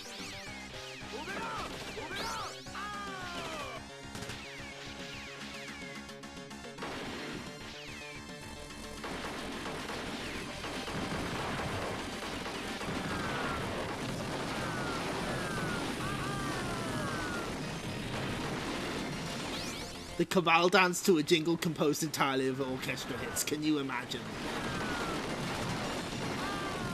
Video games would have just peaked at that very moment.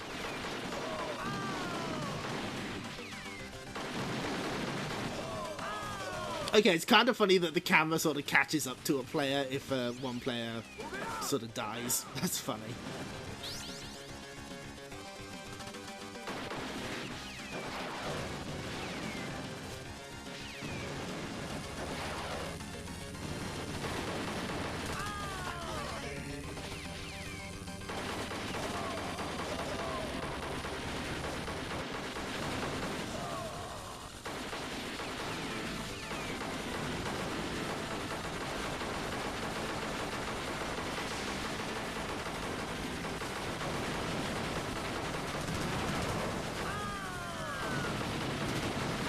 Yeah, it's kind of sad that they took out the extra weapons from the American version. Like, I don't even see why.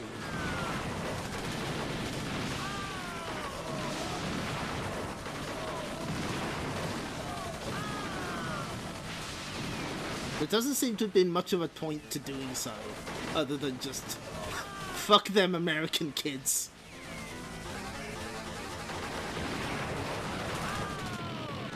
Good. Your sacrifice was not in vain, 2P Devastator. Konami USA spy tier. Mission accomplished. Mission completed. Sink enemy's battleship. Oh, we're in the water. Oh, this is cool. Maybe this is the same ocean that Polaris was taking place in.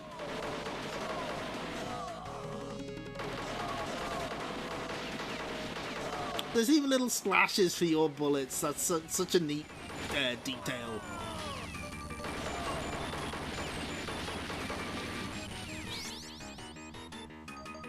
Nicely animated water as well. Oh my god, there's Polaris itself. Oh jeez.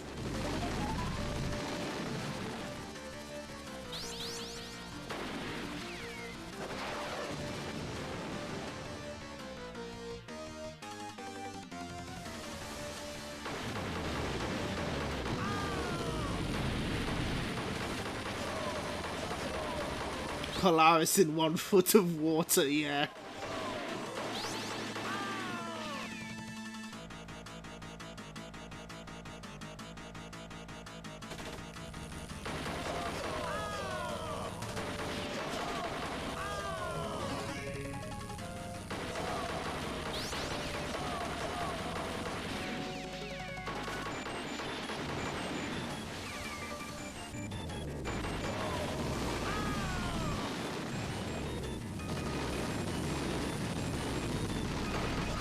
What's that gauntlet like where the American version straight up ruins what? Yeah, that was absolutely, that would have been...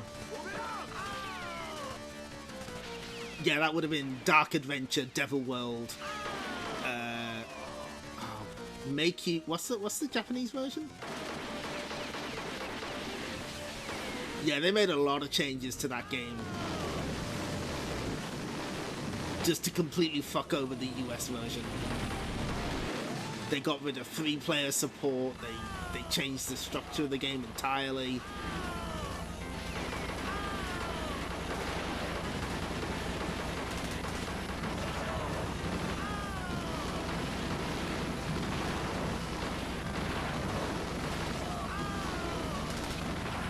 That's a lot of soldiers to prepare for water-based combat. They must have known we were coming.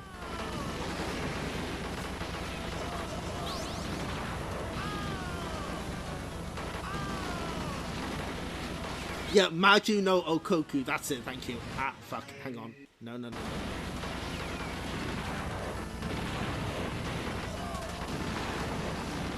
Wait, are they firing depth charges at us? That's really funny.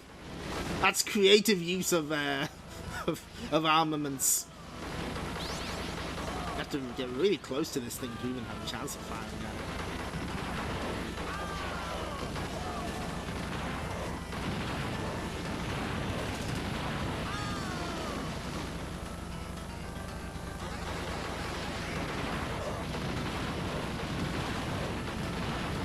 Not the most efficient use of depth charges, but whatever.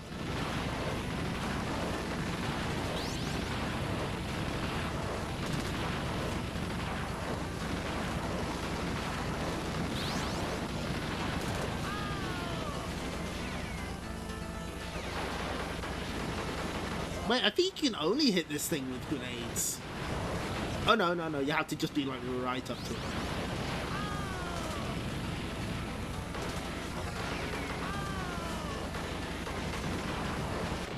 There we go. What sort of capitalist demon compels someone to add gauntlet-style health to a beat-em-up? The ones possessing Konami employees, apparently. We did it! We're soaked. Mission. Destroy enemy's missile base.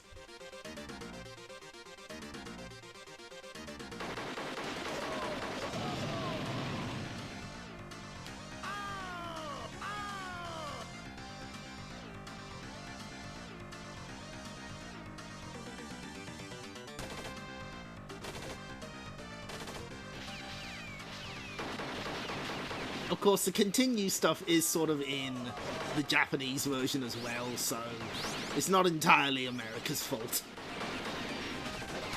But removing the weapons, that's definitely America.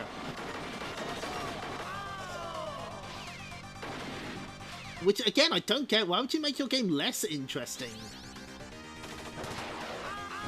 Surely you'd want to make it as interesting as possible for maximum profits. Then again, this is the same company that added a death mechanic to a basketball game, so clearly, what do I know? I'm the idiot here.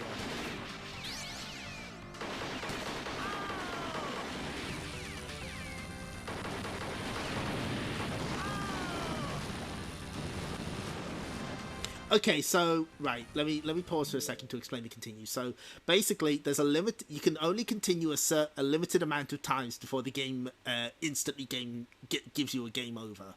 Additionally, once you reach the final boss of the game, there are no more continues allowed, regardless of how many you've used. However, if there's at least one player alive, then the number of continues used isn't incremented. But that doesn't matter on the final scene. You'll get, if you get a game over, your game is over no matter what you do. Konami's US's profits versus hate balance was out of whack on many occasions. They fucking haunted castled it. The same company that bought you a Metroidvania with limited continues.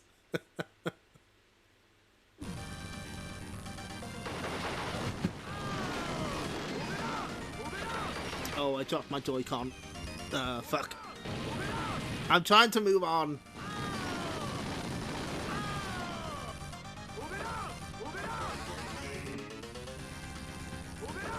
Okay, got it. Got a system that works.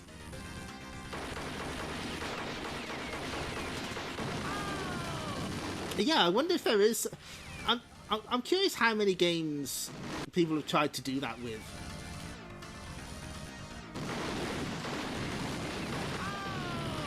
Because Ikaruga is like a famous example, but I can't think of that many more other games people have done that with.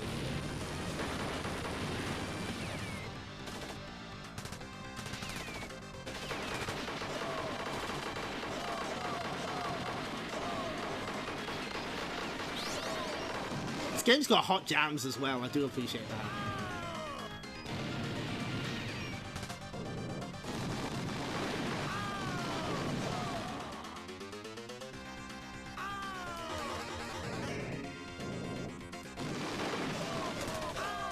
Oh, there it is. I can see it. We're almost there.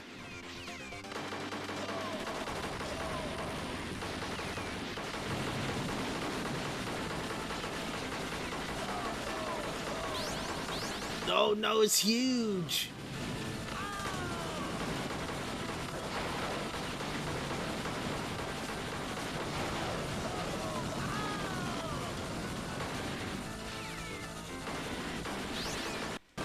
Oops, wrong button.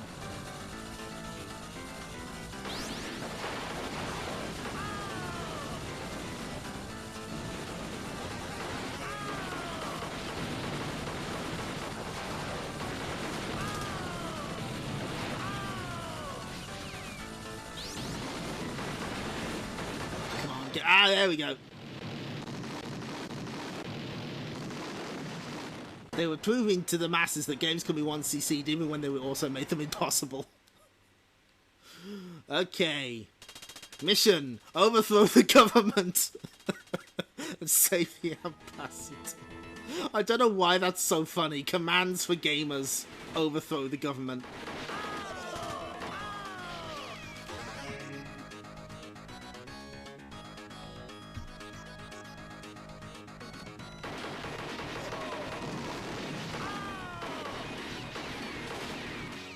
So what we want to do here is we want to try and engineer a situation where we have like... where we have as many lives as possible before the final boss. Rewinding will help us achieve this goal.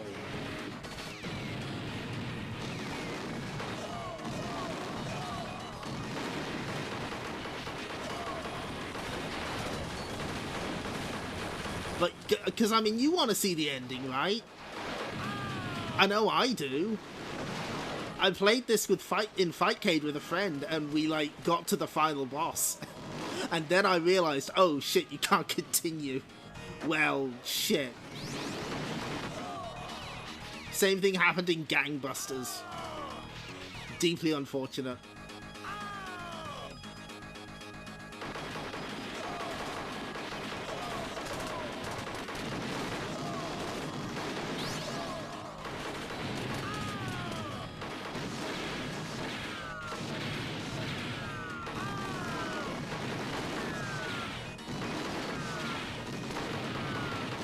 Arcade... Arcade games were solely designed to take your quarters. Horribly reductionist, dismissive attitude. American Konami arcade games are solely designed to take your quarters. Okay, that makes perfect sense. It's funny because it's true. John Devastator will be the next president.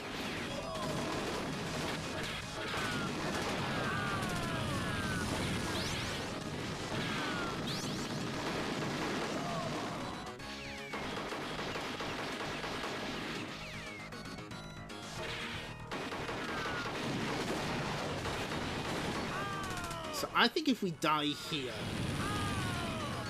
that should give us... This feels correct. This feels right. Please kill me. Thank you.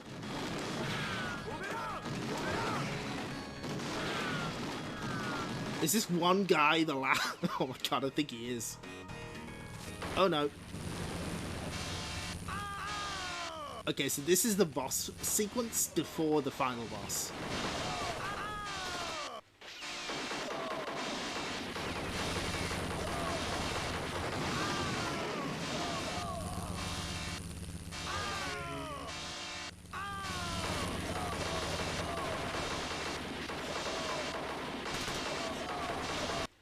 Oops, wrong button.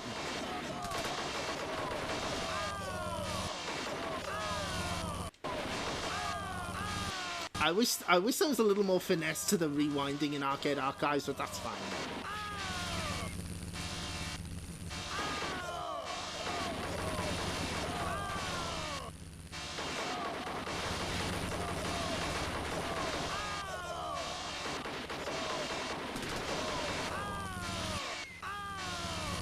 So I think this should be alright. No continuation in next stage. Threats for gamers.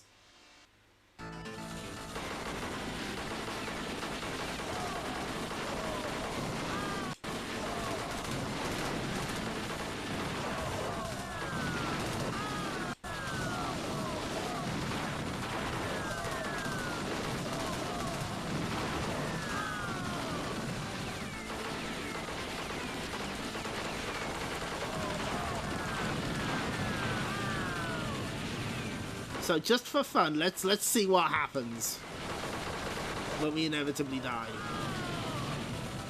Game over. So let's rewind as far as we can. Oh wait, hang on.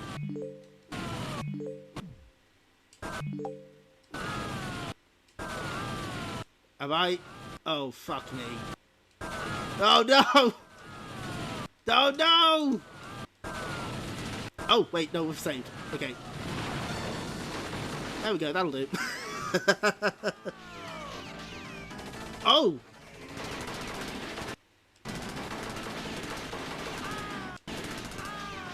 So let's make a save state here.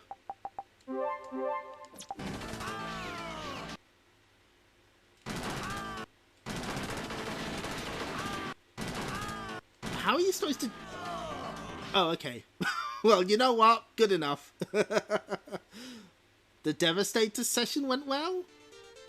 Oh, you can't see this, but I'm involuntarily saluting. Anyway, it was a movie the whole time. Staff: Steve Kaufman, Frank Bundra, Frank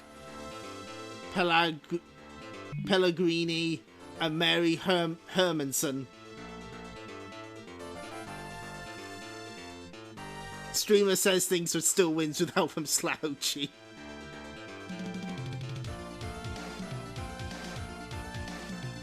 The end.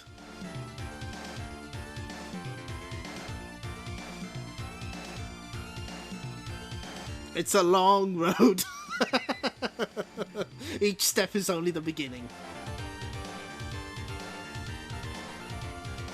Anyway, I know we had to cheat our asses off there, but as you can see, it's kind of rough being a Devastator. So let's try the Japanese version, Garuka. The burning, nice shot, yep. That's a favourite of mine.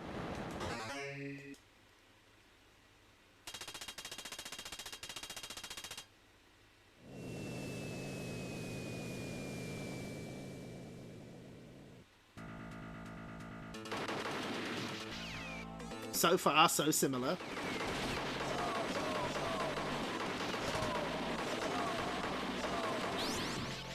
We got our bazooka.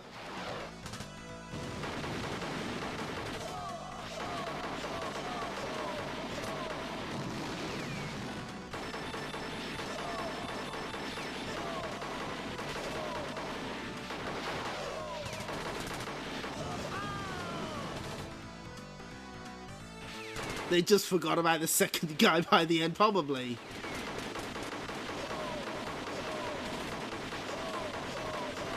Ah, look at this.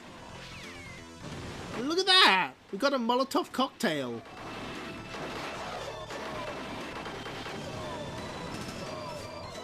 So, you know, you got a nice bit of variety with the weapons. Not for the US people though. No, fuck them.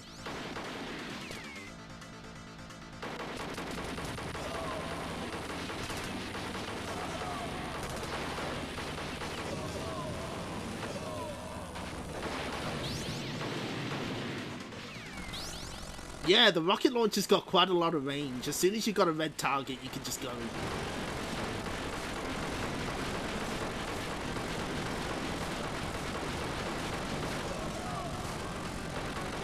Oh, check it out! Can we grab it? Yes! It looks like a slightly more powerful bazooka. I think. Maybe? Unclear? Or that might have been just a bunch of stuff stacked on top of one another. Okay, that's definitely different. A grenade that works, yeah.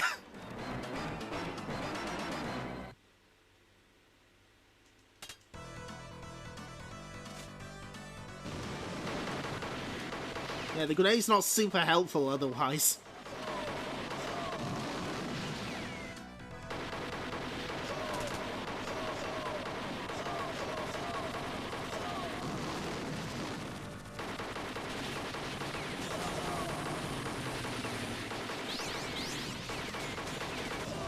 Yeah, see, that's way more useful.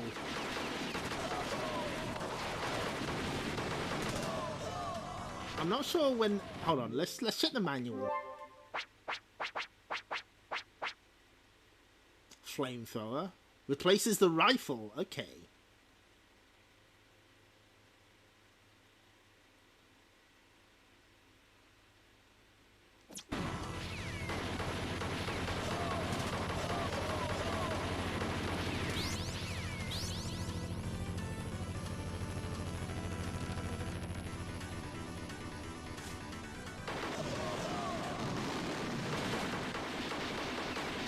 think the flamethrower might show up in the next stage, so let's keep going for now.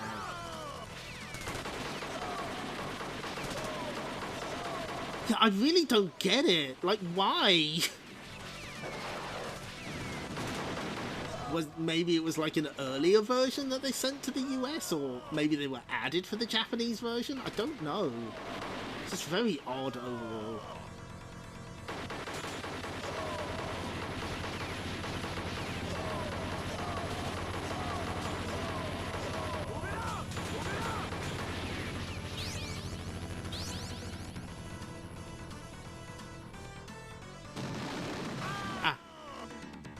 He walked into me aggressively. You know what? It happens all the time. Completely fair. I'm not even going to be mad about it.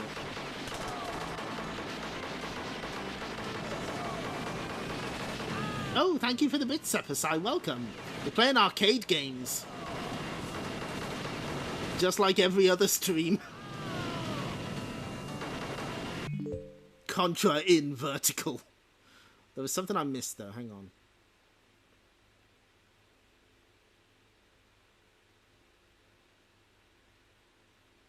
Blowing people's mind by showing them a live 1cc is always fun, that's true. Self-fulfilling prophecy, most of the 90s arcade games that loom in the public's mind coincidentally just happen to be some of the most bullshit, yeah.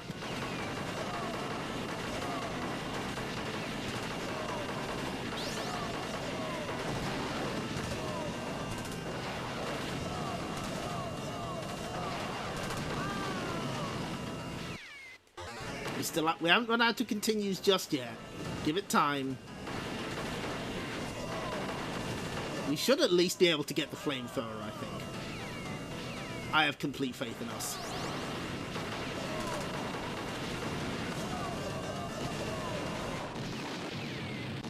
Here at Konami of America, we think children have had it too good for too long. It's always true, though.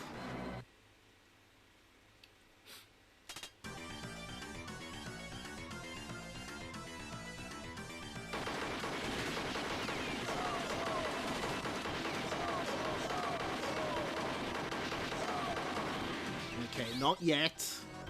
Give it time. Do you have the flamethrower? No. Do you? No.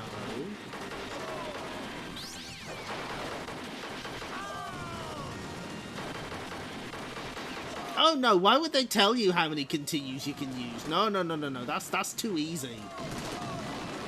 Aha! Wait, where did it drop? Aha! There we... Check that shit out, yes!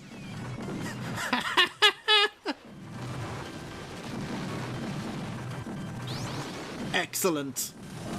Yeah, this is good. Beautiful.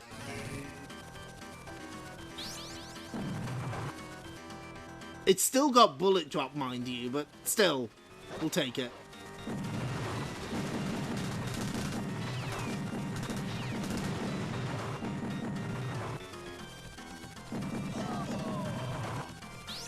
I'm glad we got to see it at least. And we get another one? Yes.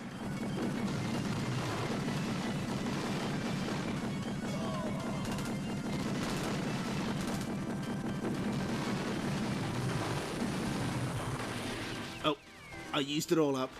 Game design, dark patterns for SEO. Oh god, it's true though, isn't it? That's why Konami bosses like flash red rather than have health bars. It's just so it's like, oh no, you're so close to beating them, champ. Just put in another credit.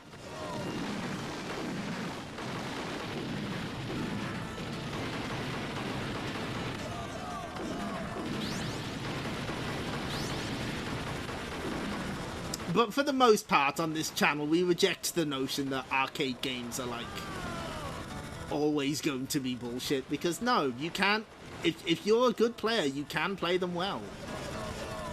You can beat them in one credit. It is possible. Be ambitious. Do your best.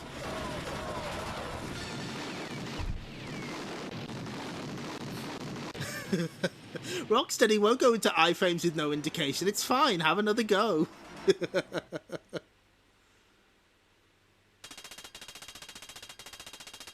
Oh! They have this in the lobby? This is a good choice. The Konami beat-ups, for example, are technically 1cc'able, but miserable. And then there's stuff like Jurassic Park Revolution X. It's so funny to me that Jurassic Park, of all things, can only be one. Is it, like, possible to do it on, like, easy, but not the default settings? I seem to remember hearing that. Jurassic Park, specifically. You landed 7-7 bar. You're so close to the jackpot. How many continues am I allowed?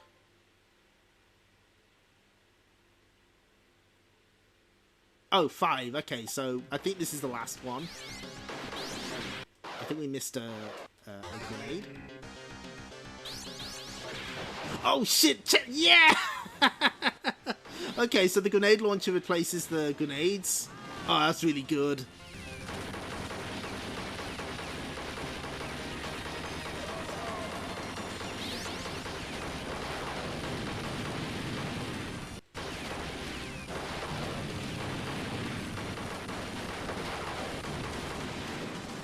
Which games are you referring to, The Opponent?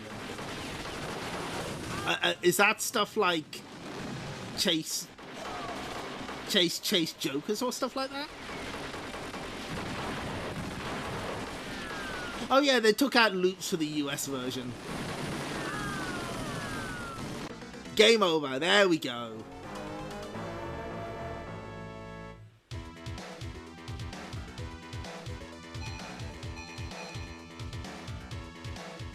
Bishy bashy games where the rank explodes after 4 stages. Understood.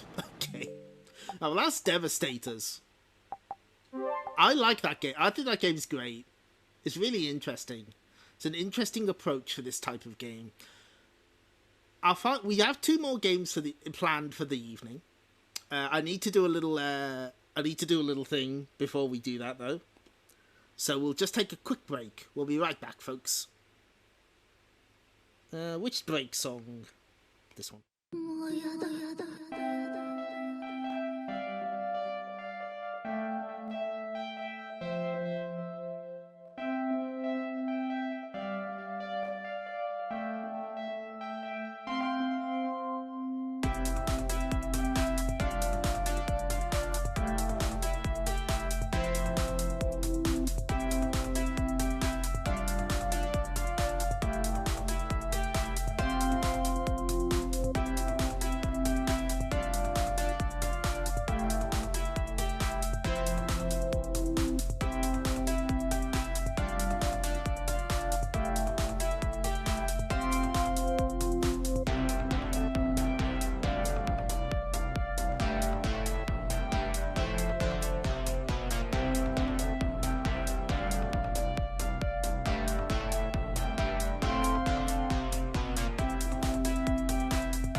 And we're back.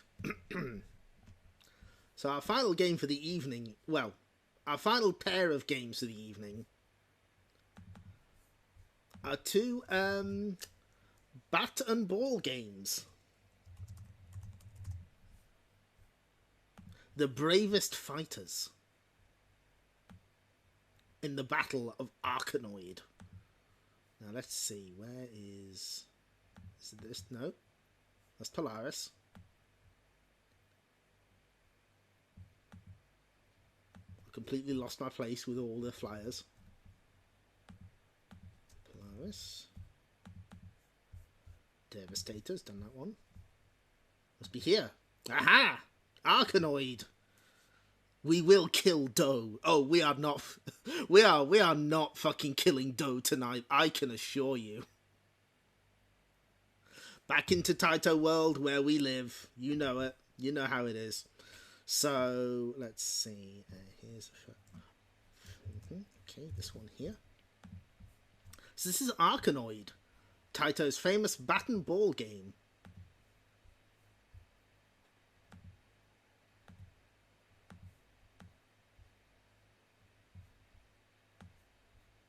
Play instructions. Shatter the wall sections with your energy ball by moving your Vorse craft left and right.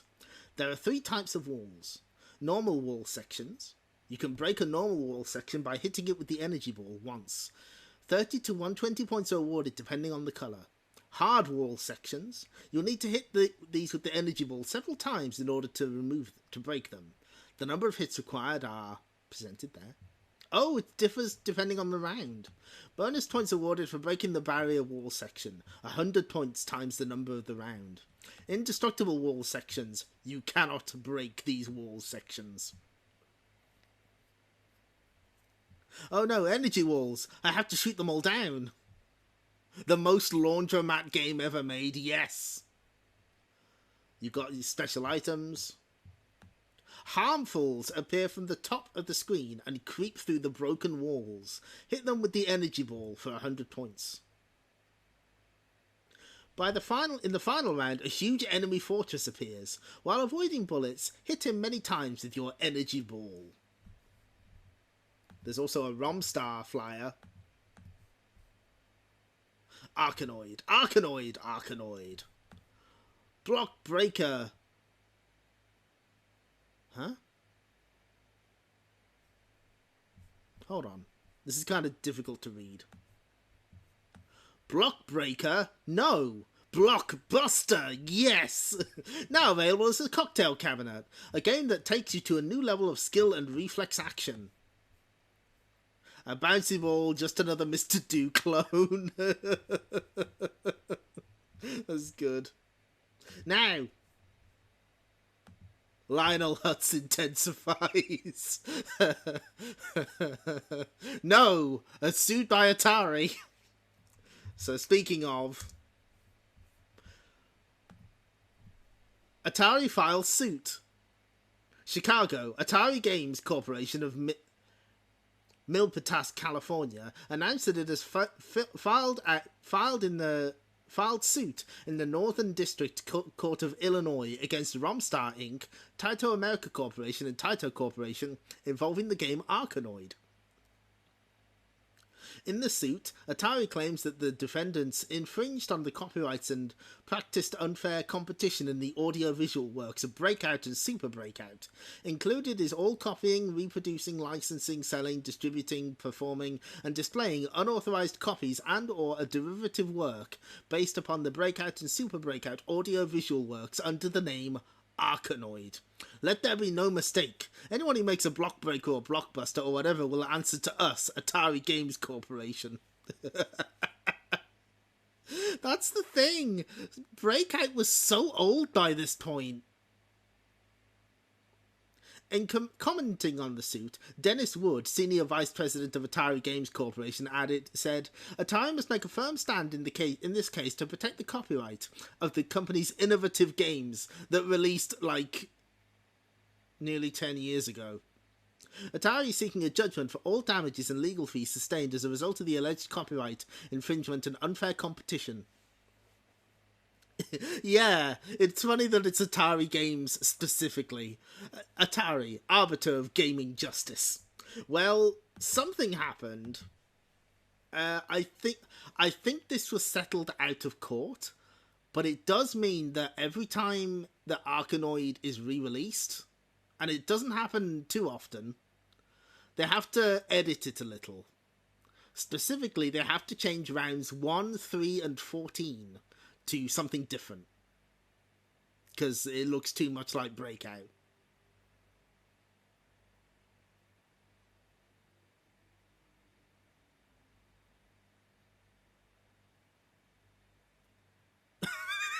I haven't seen this week's push to reject just yet. Those Atari games tried a little too hard to be innovative, and look where it got them. Whatever you do, don't say the... Don't say the C word, copyright. What I didn't I did see like a clip of Dr. Stark's where it introduces double blocks later on, which is completely fucked. Anyway, so this version supports mouse control, so let's play it.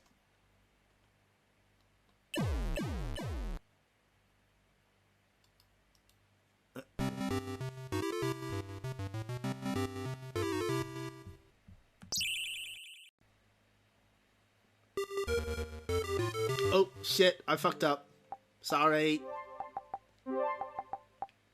You actually have you can pick your starting round. So let's play a proper game. Video game version of Sleep Paralysis Demons. Peter Packrat isn't doing the numbers we were expecting. We gotta get some money somewhere. I like Peter Packrat. I think he's a charming little fellow. Spoilers, I know, right? Oh, the one... Yeah. I almost introduced this game as the Egret 2 Mini would say, this game is partially censored. Okay. Oh, no, it's not the Konami Taito code. That's actually a dip switch setting. Oh, shit, there she goes. I'm glad Hinata is here.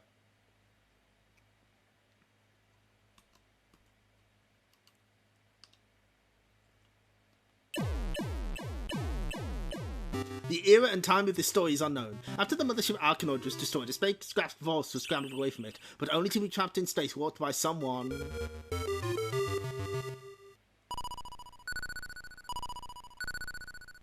So as you know what, I'm gonna tone down the sensitivity.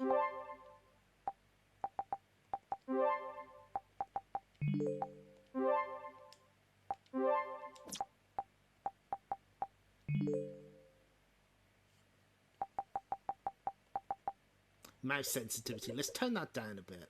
See if that helps.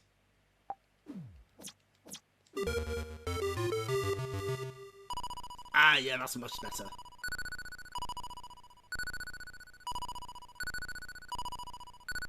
So yeah, this is Arkanoid. Not quite as you remember it, because they had to change the design of this first stage. Apparently some people were very upset about that in Arkanoid Eternal Battle.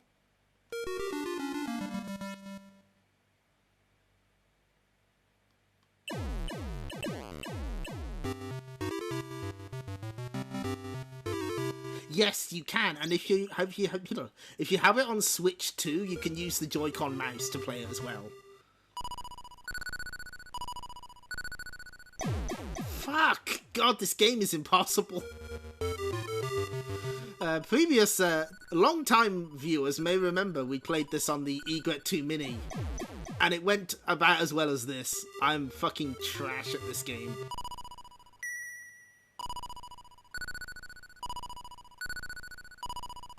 I'm having to two-hand the mouse here. And I'm not much better at it on a real cabinet either. I'm just, no matter what form I'm playing this in, just absolute dog shit. The paddle has holes in it.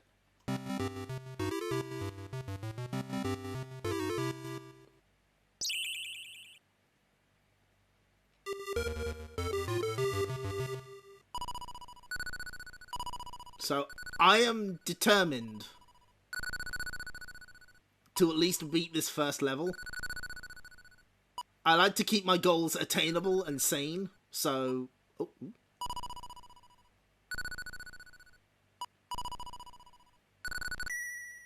Ooh, is that? Ah, fuck.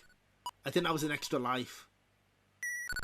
I believe the ones that drop items are not randomized, but what they drop is. Oh, look how fast it fucking speeds up. Jesus. Time started flowing reversely. Well, we might still see the ending. I might cheat my way to it.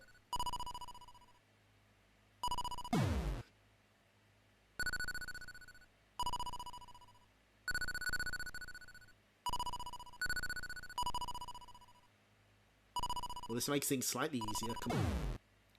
Oh my god. And so we enter the breakout conundrum. Fuck. Touch the ceiling and you die. Classic Arkanoid. Okay. No. God damn it. No.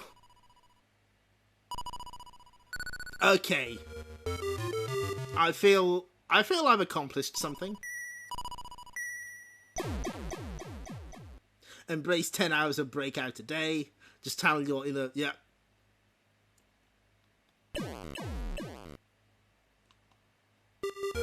Also, you have to remember to hold the fire button. Otherwise, you won't get to continue.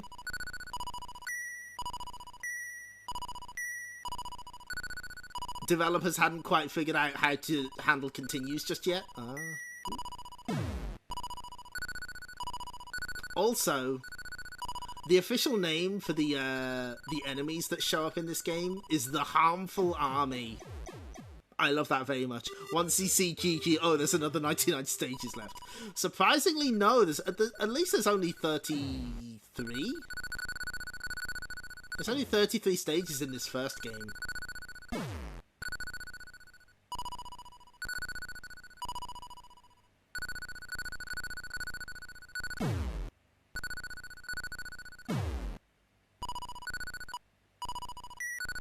Yeah, just as soon as you touch the fucking ceiling, your life is forfeit. Ooh, extra life. Fuck, no! I was greedy. Still too many for me. Completely understandable.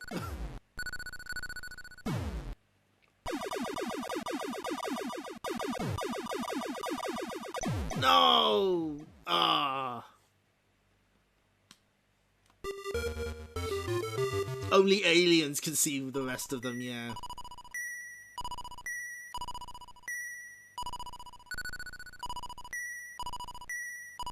I'm more of a plump pop person myself, even though that's more circus than breakout. I was gonna come back. You didn't even buy this one. You were like, you know what? Fair. Completely understandable.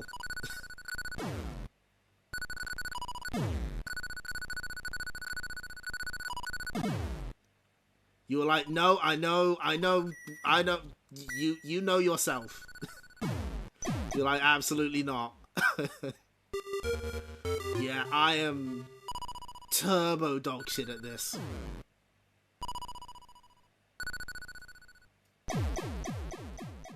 $766, that's nearly a funny number.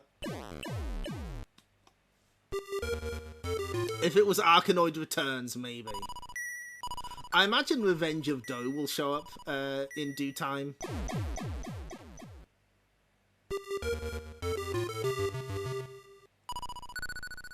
Oh yeah, Megami Rescue is great. My personal favourite is Ooparts, and that game didn't even come out, so, you know.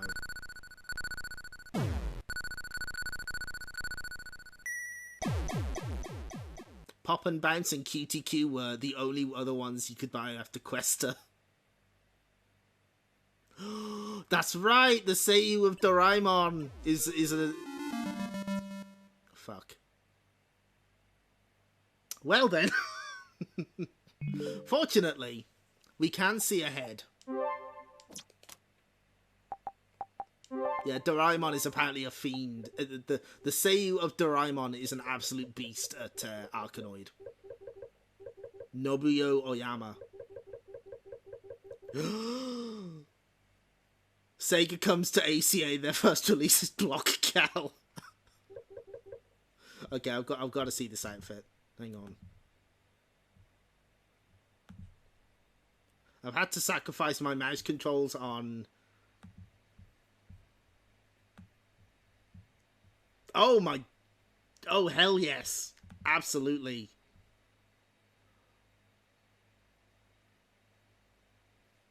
Incredibly sick. Good. Visual image of Jean Reno attempting to deal with Arkanoid. When your 20p falls out of your pocket and rolls under the cabinet. Good. Right, so. This is a dip switch setting, so it's not like they added this.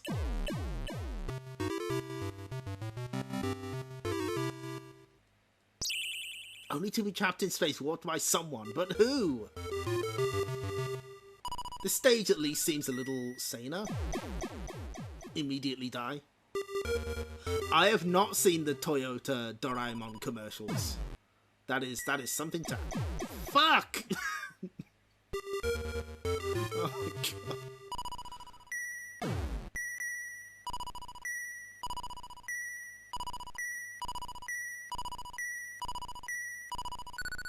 I'm trapped. I'm in hell.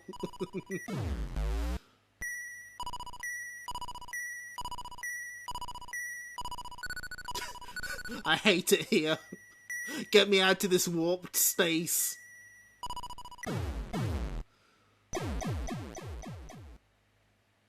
Maybe if I tried to miss the ball, I'd hit it by mistake. I like the way you think. Kind of a reverse psychology kind of thing, I see. Ah! There's a playlist, thank you. That is something for me to watch later.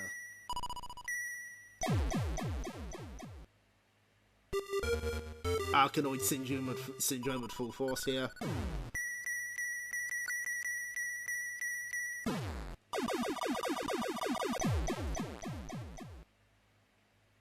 The paddle is just small enough, yeah.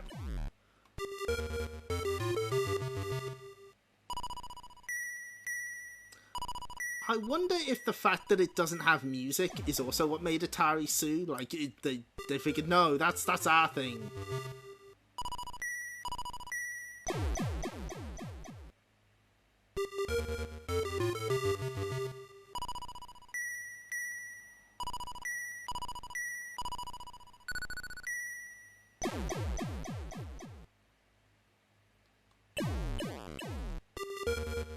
I'm gonna have a few attempts at this.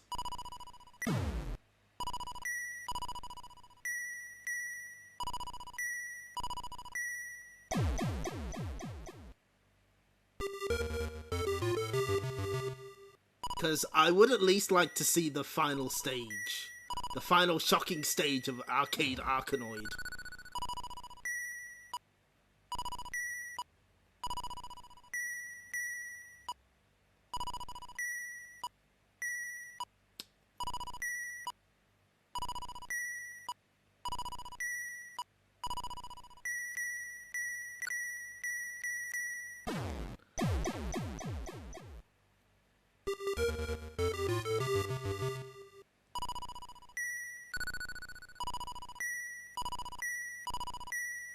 I'm having to hold my mouse with two hands to have enough control over this thing. And it's still not enough. Okay, one more time. I might have made a save state, actually. I'll investigate that in a second. Ooh.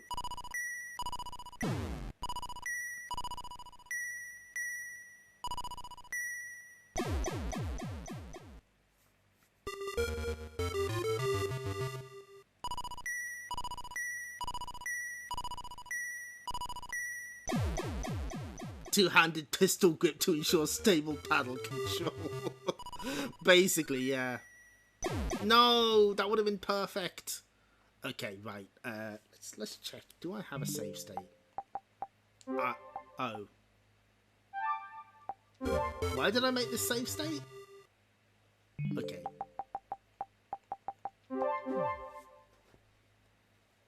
Humans were not designed to play paddle games, it's true.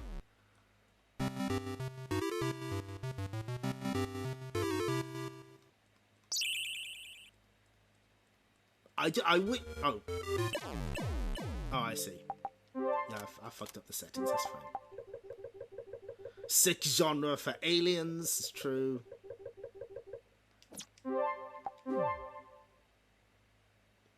You know what's funny? There's a US exclusive tournament Arkanoid that's even harder.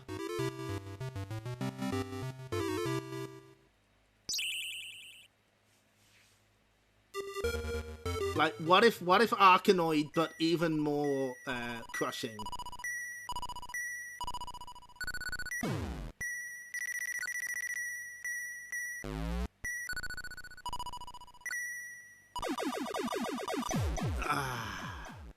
A harder US version of a game? Surely not. I know. You think I'm having you on, but no, it's true.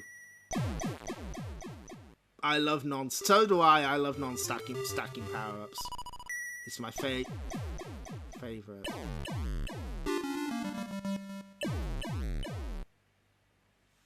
Didn't even let me bother that time. Konami, no! What? Sorry, Force of Habit. Taito, no!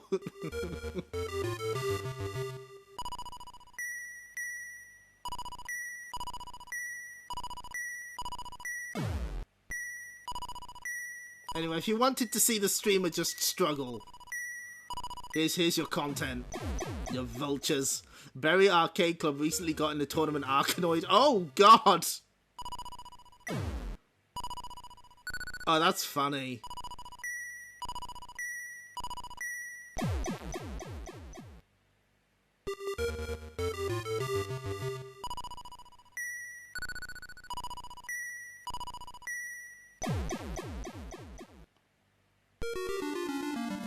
Oh, did I switch continues off by mistake?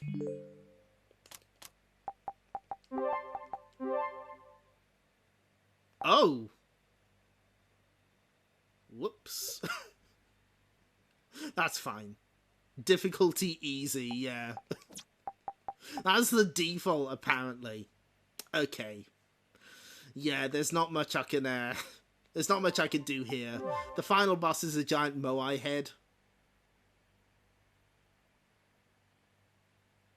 Yeah, default continues off, because fuck you. Streamer, I'm an Arkanoid expert. You need to set your helper character to great thing and then cash in 3 tokens.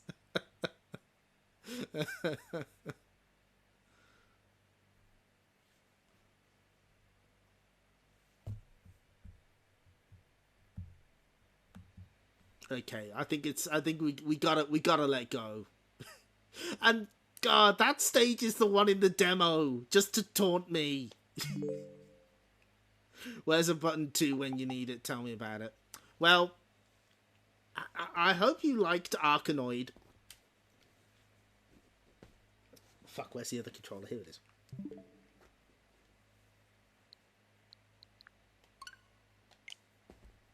The demo makes it look so easy. It's like, come on, you can do it.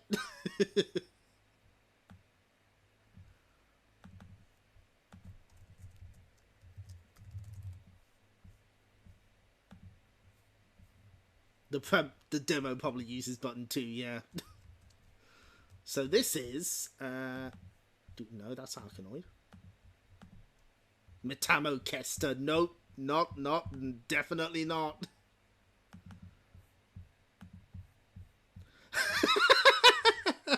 You know it's bad when 05 Pro says, oh God, this. No, that's the Tire Files lawsuit. Yep, it's Quester. Previously released on the Wii Virtual Console as Namco Quester. Which you can see here.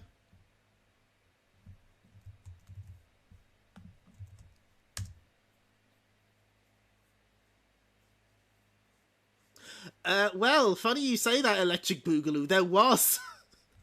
This game did not release in the UK specifically, and O5 Pro kind of figured it out.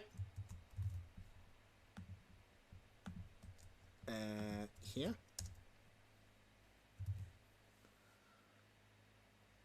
Questa is an active registered trademark in the UK with some connection to gaming. So, yeah, absolutely no UK release for this. I had to get it off the Japanese eShop. So, yeah, this is Namco in 1987, a year after Arkanoid, were like, yeah, we want that breakout money. And so we have Questa.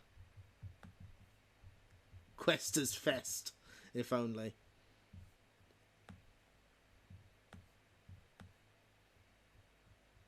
So you got some cute stage designs here.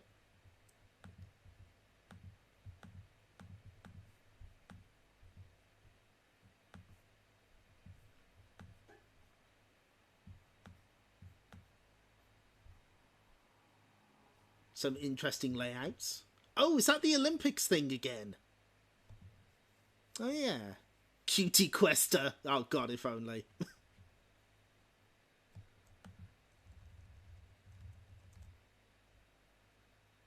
System B7. So there's an alternate flyer as well. There's a horizontal one that's got all the different power-ups and block types. Gambare Nippon, yeah, there we go. Yes, that's right. Metro Questa is like a PC 98-esque RPG kind of thing. Where's that third screenshot on the right? What do you mean? What appears to be the problem? What I don't see what your problem is. I don't see what the issue is. Okay. Now, unfortunately, there is an extra version of this game that's not included here. So this is from an NG Namco Community magazine.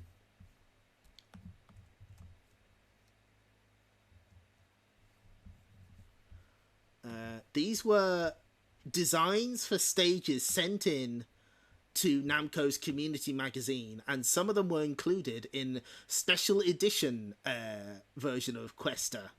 Sadly, not included here. But I think it's interesting that they had a competition for this. Where have I seen that face before, though? I know I've seen it before, but I can't quite place it. It's driving me nuts.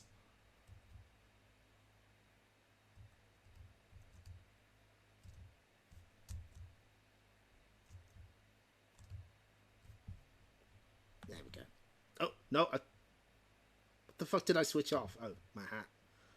Ah, where's the flyer? There it is. No, that's me. I'm having to navigate OBS with my touchpad, and I'm scared.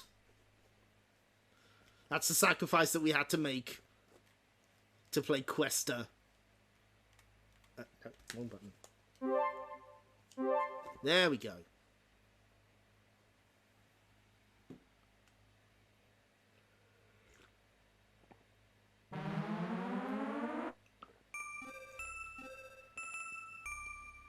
So yeah, looking a little point getters. Wow, this Nakamura guy's good. Oh, that's the final boss. Don't spoil it.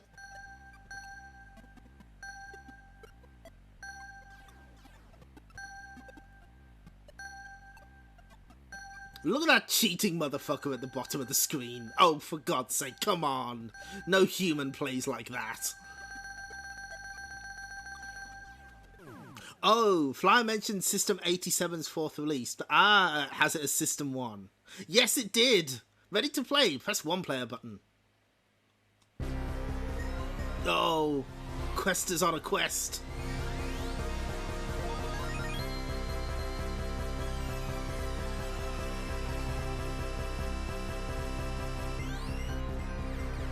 Oh, that's right. We can select the round. Okay, let's see. It even has 33 rounds. Come on.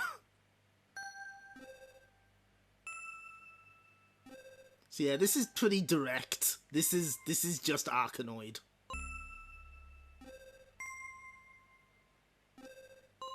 But the presentation is very nice. Yeah, the gadget's really nice. I like that.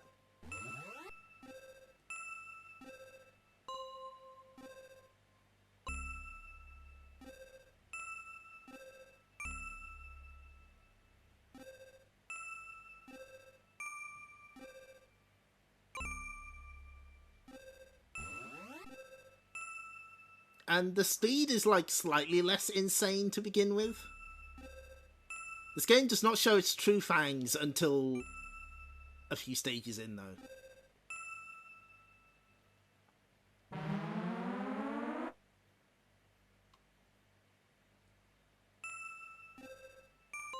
Yeah, it depends. Sometimes they're customized quite nicely to the...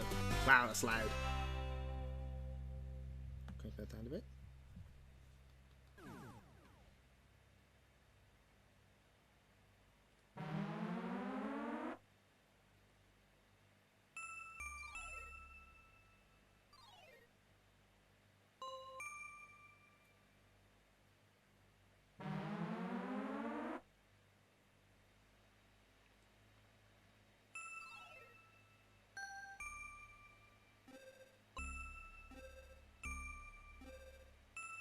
And it sort of tries to create, like, music with the different noises that the blocks make. And there's even, like, unique noises for when two are destroyed at the same time. So, you know, they're trying. It's just, you know, it's Arkanoid, and I'm terrible at it.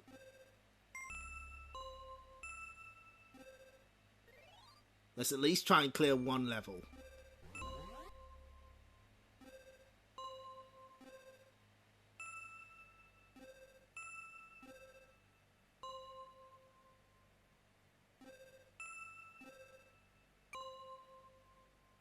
Nope.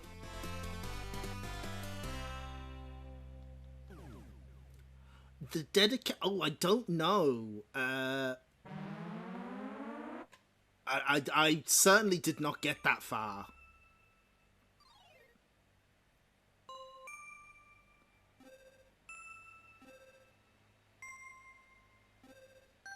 By the way, a weird question to ask like 3 hours into a stream, but is the video alright? OBS has been kind of fucking up the preview lately, and I'm wondering if, like, the game looks like it should.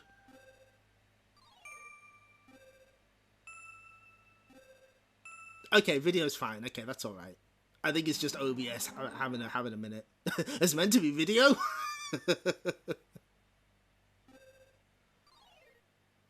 Oh, that's right. I think... What do those... Oh, they increase the speed of the ball, of course.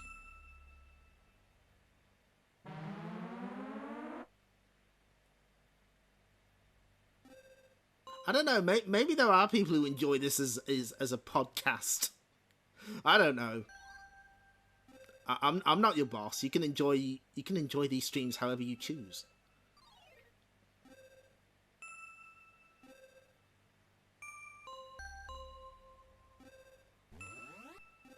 Okay, we have to win this time, right? There's no fucking way.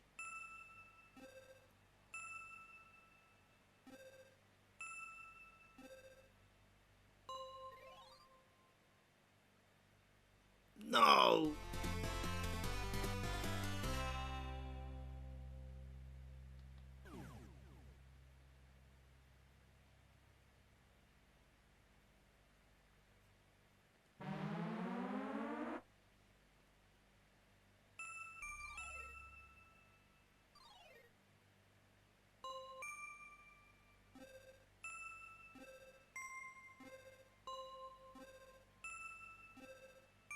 Okay, this is looking good.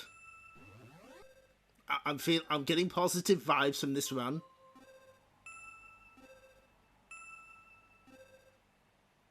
Yeah, as long as it doesn't look like a fucking slideshow, then I think we're alright. I think... maybe just OBS is being weird. Because it was happening with Dynamite Decker, and like when I rendered the video for YouTube, it looked fine. No.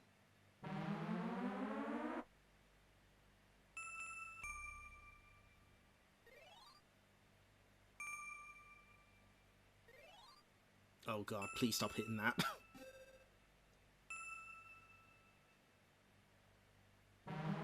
Okay, okay, we have to win this time. There's no way.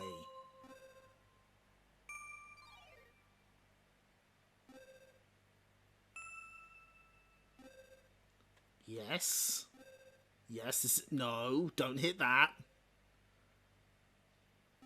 Do not betray me.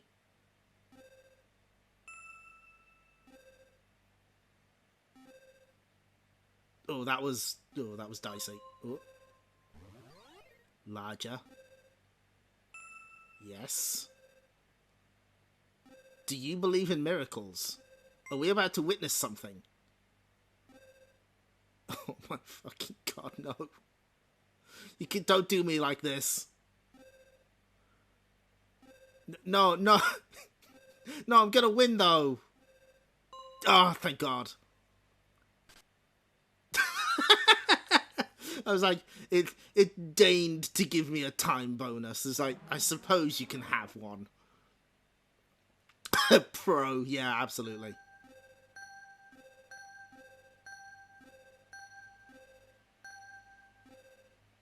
So, notice how many hits these blocks are taken.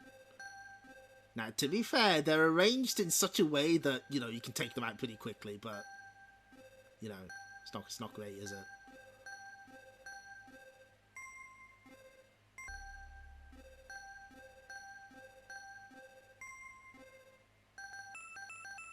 Yes! Yes, this is what I want! Yes!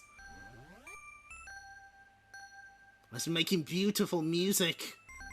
Don't you dare come back down here, you fuck. No, you stay up there.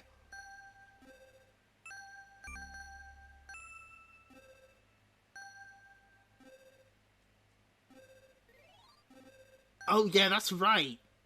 Yeah, this game has a mechanic where if it like hits multiple balls without you losing it, if it hits a lot of blocks and you don't lose the ball, it eventually splits into multiple balls, which is obviously quite helpful, but it takes a lot. It takes quite a while for that to happen.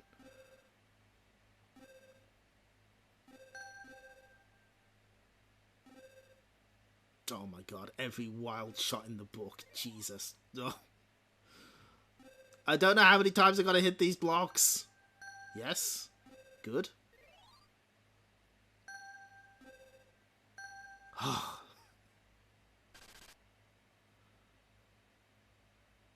Oh, this game has not yet begun. See that? See that weird block in the middle? Well, meet your nightmare.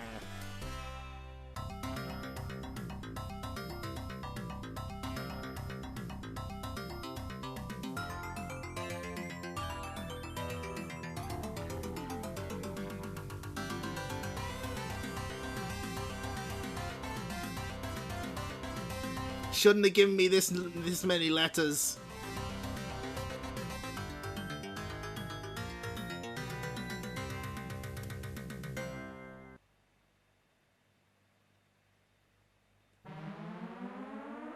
I'm a point getter, so we have a bit of work to actually reach it. But any goodwill that Questa has built up to this point is about to be fucking obliterated.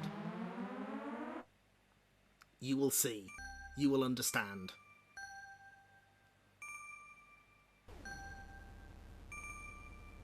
So, okay, what that does is it traps your ball and makes many balls. Oh, it destroyed it. Okay. So we don't actually get to see the horrible block in action. Hopefully. I think there should be one on the next stage that isn't so easy to destroy. So, you know, that's a cute idea. Like, it builds up a load of balls for you to destroy the board with. You'll be ashamed of your words and deeds. Absolutely you will. When I find a stage with one. So this stage just kind of plays itself. Almost. Some of these designs get a little wacky with it, as you can see. Yeah, there's no death animation. True hell stage. Not yet. Not yet. How? How does that happen? Fuck! Oh my god!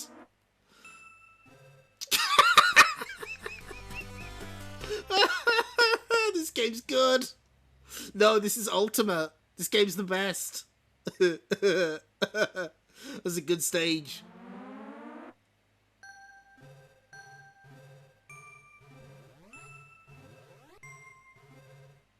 Okay, now we can't lose.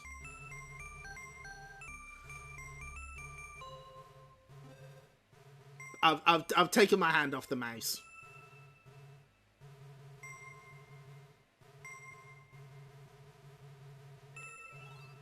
Oh my god. Oh, Jesus Christ. Oh my god, he's going nuts.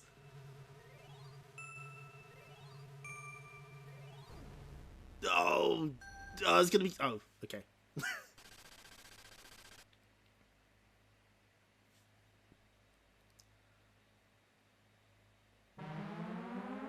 Look! It's the Pac-Man. It's he himself. Let's destroy him.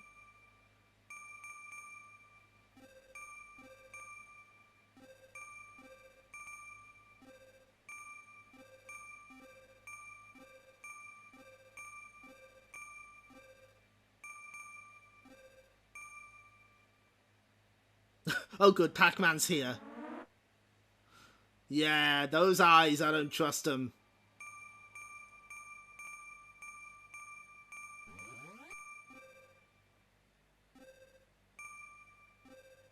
We're about to discover the dark heart of Questa. In just a second.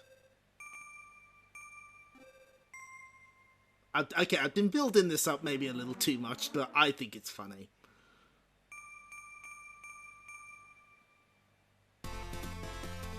It's Ghost Muncher from beloved game The Ghost Muncher Part 4.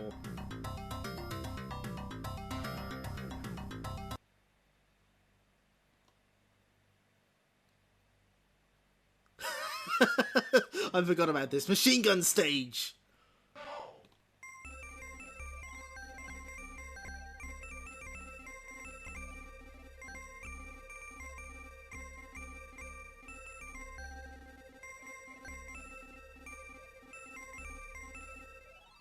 Good. Break bonus. Didn't get it perfect, but that's fine. Ah, fuck. We're not getting the one that I want.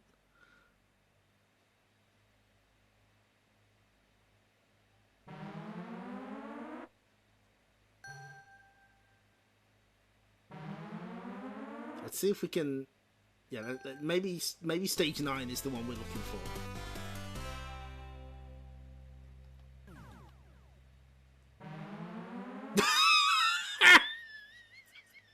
Oh my god! Oh, look at this! What the fuck? Oh my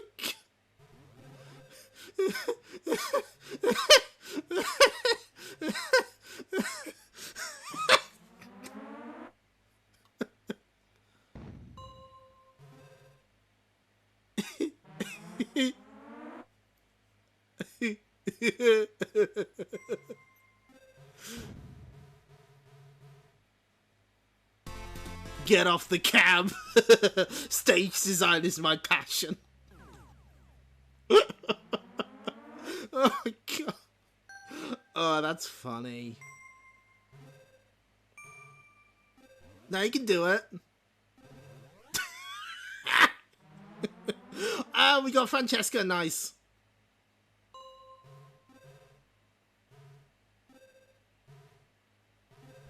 Like, I legit don't know how you're supposed to get it under. I think it's just a case of good luck, idiot. This is a practical joke. Get off the cab. Oh, okay, hang on. Let me... Is there a... No, it doesn't show the stages.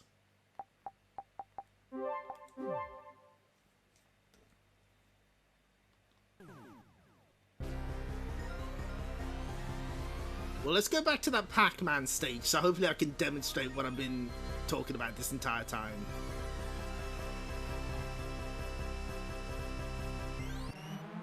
No, it wasn't that one. Shit. Do you think anyone just stormed off the cabinet? I wouldn't blame them. Okay, does anyone remember what stage number Pac-Man was? Was it? No, it wasn't. Okay, so it wasn't 8. It was 5 or 6, got it.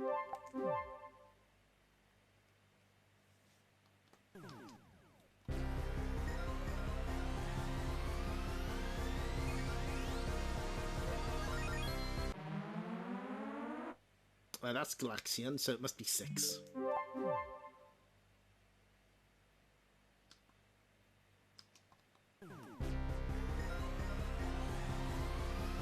Even I would never draft a breakout board like this. Good. Okay, right. So hopefully we should be able to demonstrate it. The first time one of these... There it is. Do you see it? Do you see it? Where did that red block come from?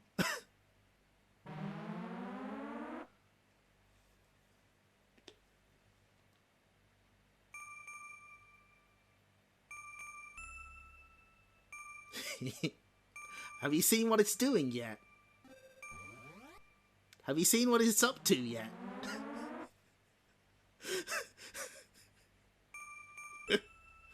See what it's doing?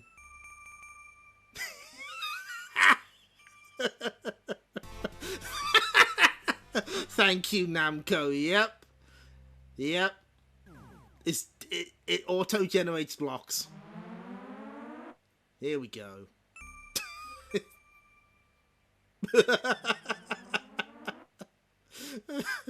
Yeah, what it will do is it will add blocks where it has space as long as it's alive. You have to hit it multiple times to get it to stop. But, like, if you leave it for too long, it will just keep adding blocks. Oh, you like block breaking games? They'll have all the blocks in the world. Namco's trick. Namco generation is the opposite to Amiga generation. That's... As soon as I saw that, I was like, okay, fuck this. What lovely hard work you've done there. Would you ashamed to ruin it?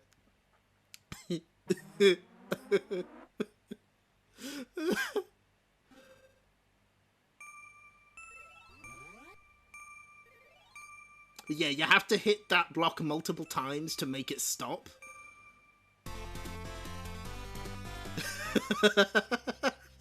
Every time it loads a block, it also loads a small minigame, but loading times are a frame long, so you can't perceive it. Ooh. Some of the... Yeah, like... Arkanoid was tough, but... It's practically sane compared to Questa. Questa is absolutely fucking nuts.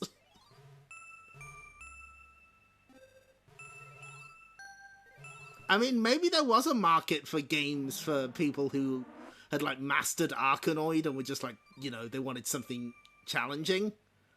I think this is too much. This is insane. This is completely bonkers. It's so funny. But it's not, like, funny in a Lost Levels kind of way. It feels meaner.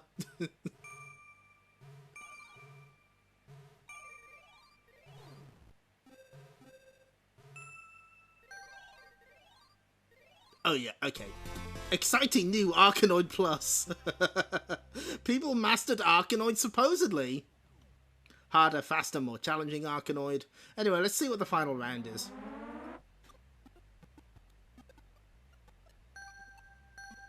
Well, the demo kind of spoiled it for us, but you might be thinking, what the fuck do you do here? Well,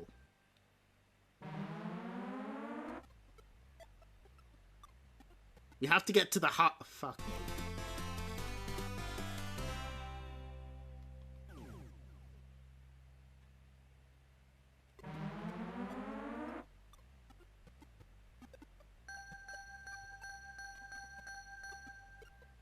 Yep, you have to you have to find your way inside. And of course that involves hitting the roof, which means that the steed is gonna go nuts. I don't think this game was released so much as it escaped.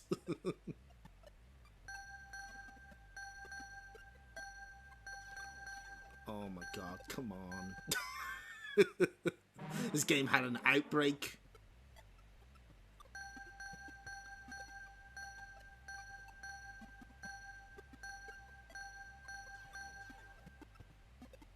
What angle was that exactly?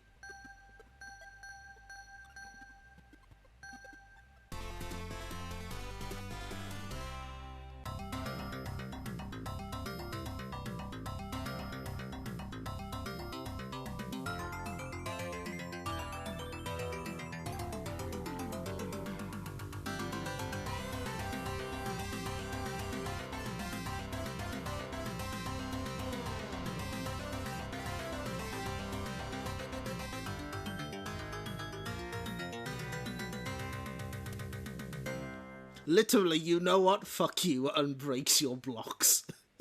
The game probably cost £20 to make, and they got their money back on day one because before it was removed on day 2. Yeah, probably. Like, if you just have the right angle here, you can at least get a few shots. I said you can at least get a few... Jesus Christ. No, neither have I.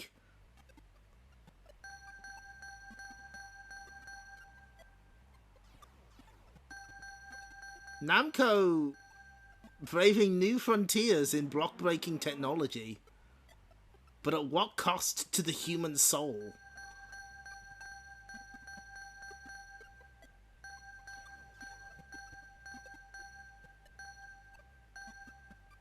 But yeah, that's what this stage is. It's just hit the roof, reach maximum speed, and then immediately die.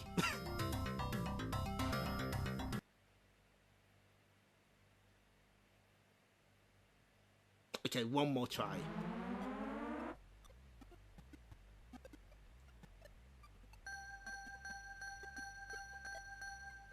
We got 2 in there at least.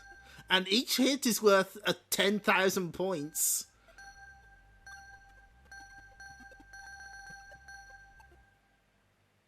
Mankind knew they could not change Questa, so instead they broke the blocks. Heaven or hell, round 1. Thank you. Thank you, Quick Man.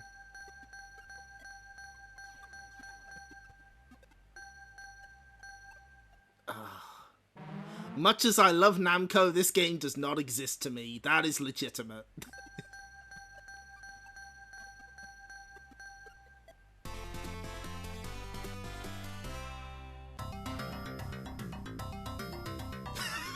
So what's the judgment on this game being a machine that collects coins and gives nothing in return?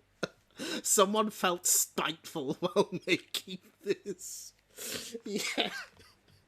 Like, okay, that boss is like funny, but God, the fucking respawning blocks is just so over the top.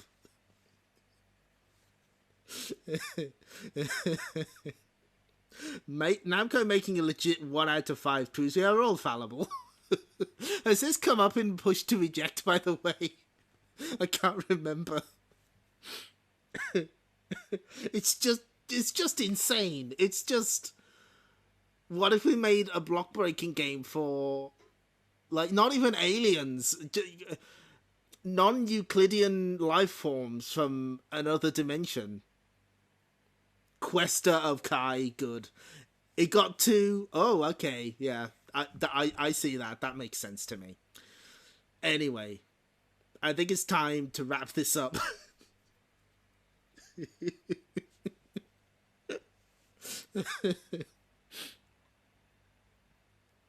You're trying to think of what the opposite of this game is, and it's Arkanoid Muso. Arcade games have been built to entertain, but we'll deal the first one to punish. Designed for voice actresses only. Yep, it's true. Okay, so let's end the stream in the traditional manner. Any minute now, and it's gonna be Chomp City. Clyde! Not now. I'm getting ready to chomp pack. But Clyde, there's something I think you ought to know. What is it? I think he's getting ready to chomp us. But Clyde, we forgot one block. I think I just caught Pack Jaws.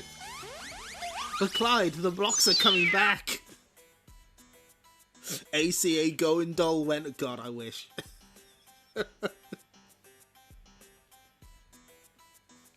When's Son A gonna get on the licensee list? Hamster, the phone is there. But Clyde, the Pac-Man has a funny eye. Thanks for showing up, everyone. ACA Hardhead. God, the world's not ready for that.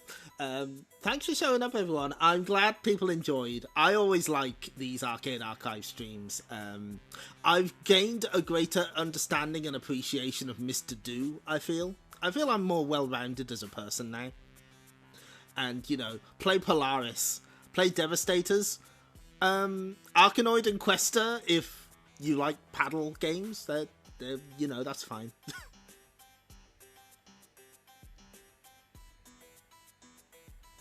Arcade games are the best.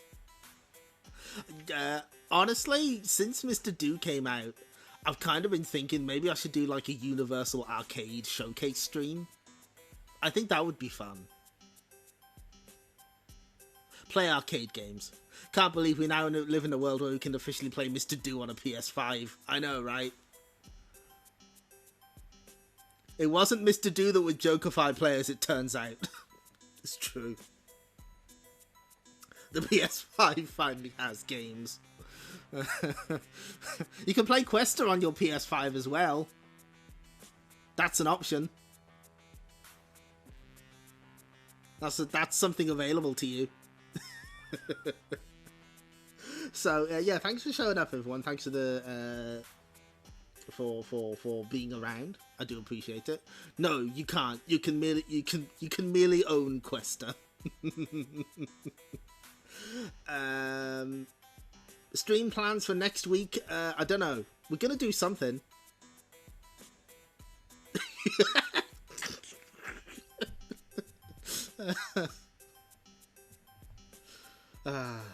No, hop into the bathtub with a Switch to play Questa on it. You need to look at the MARP scores for Questa. You don't own Questa, Questa owns you. It's true. Okay. Let's see if anyone else is streaming right now.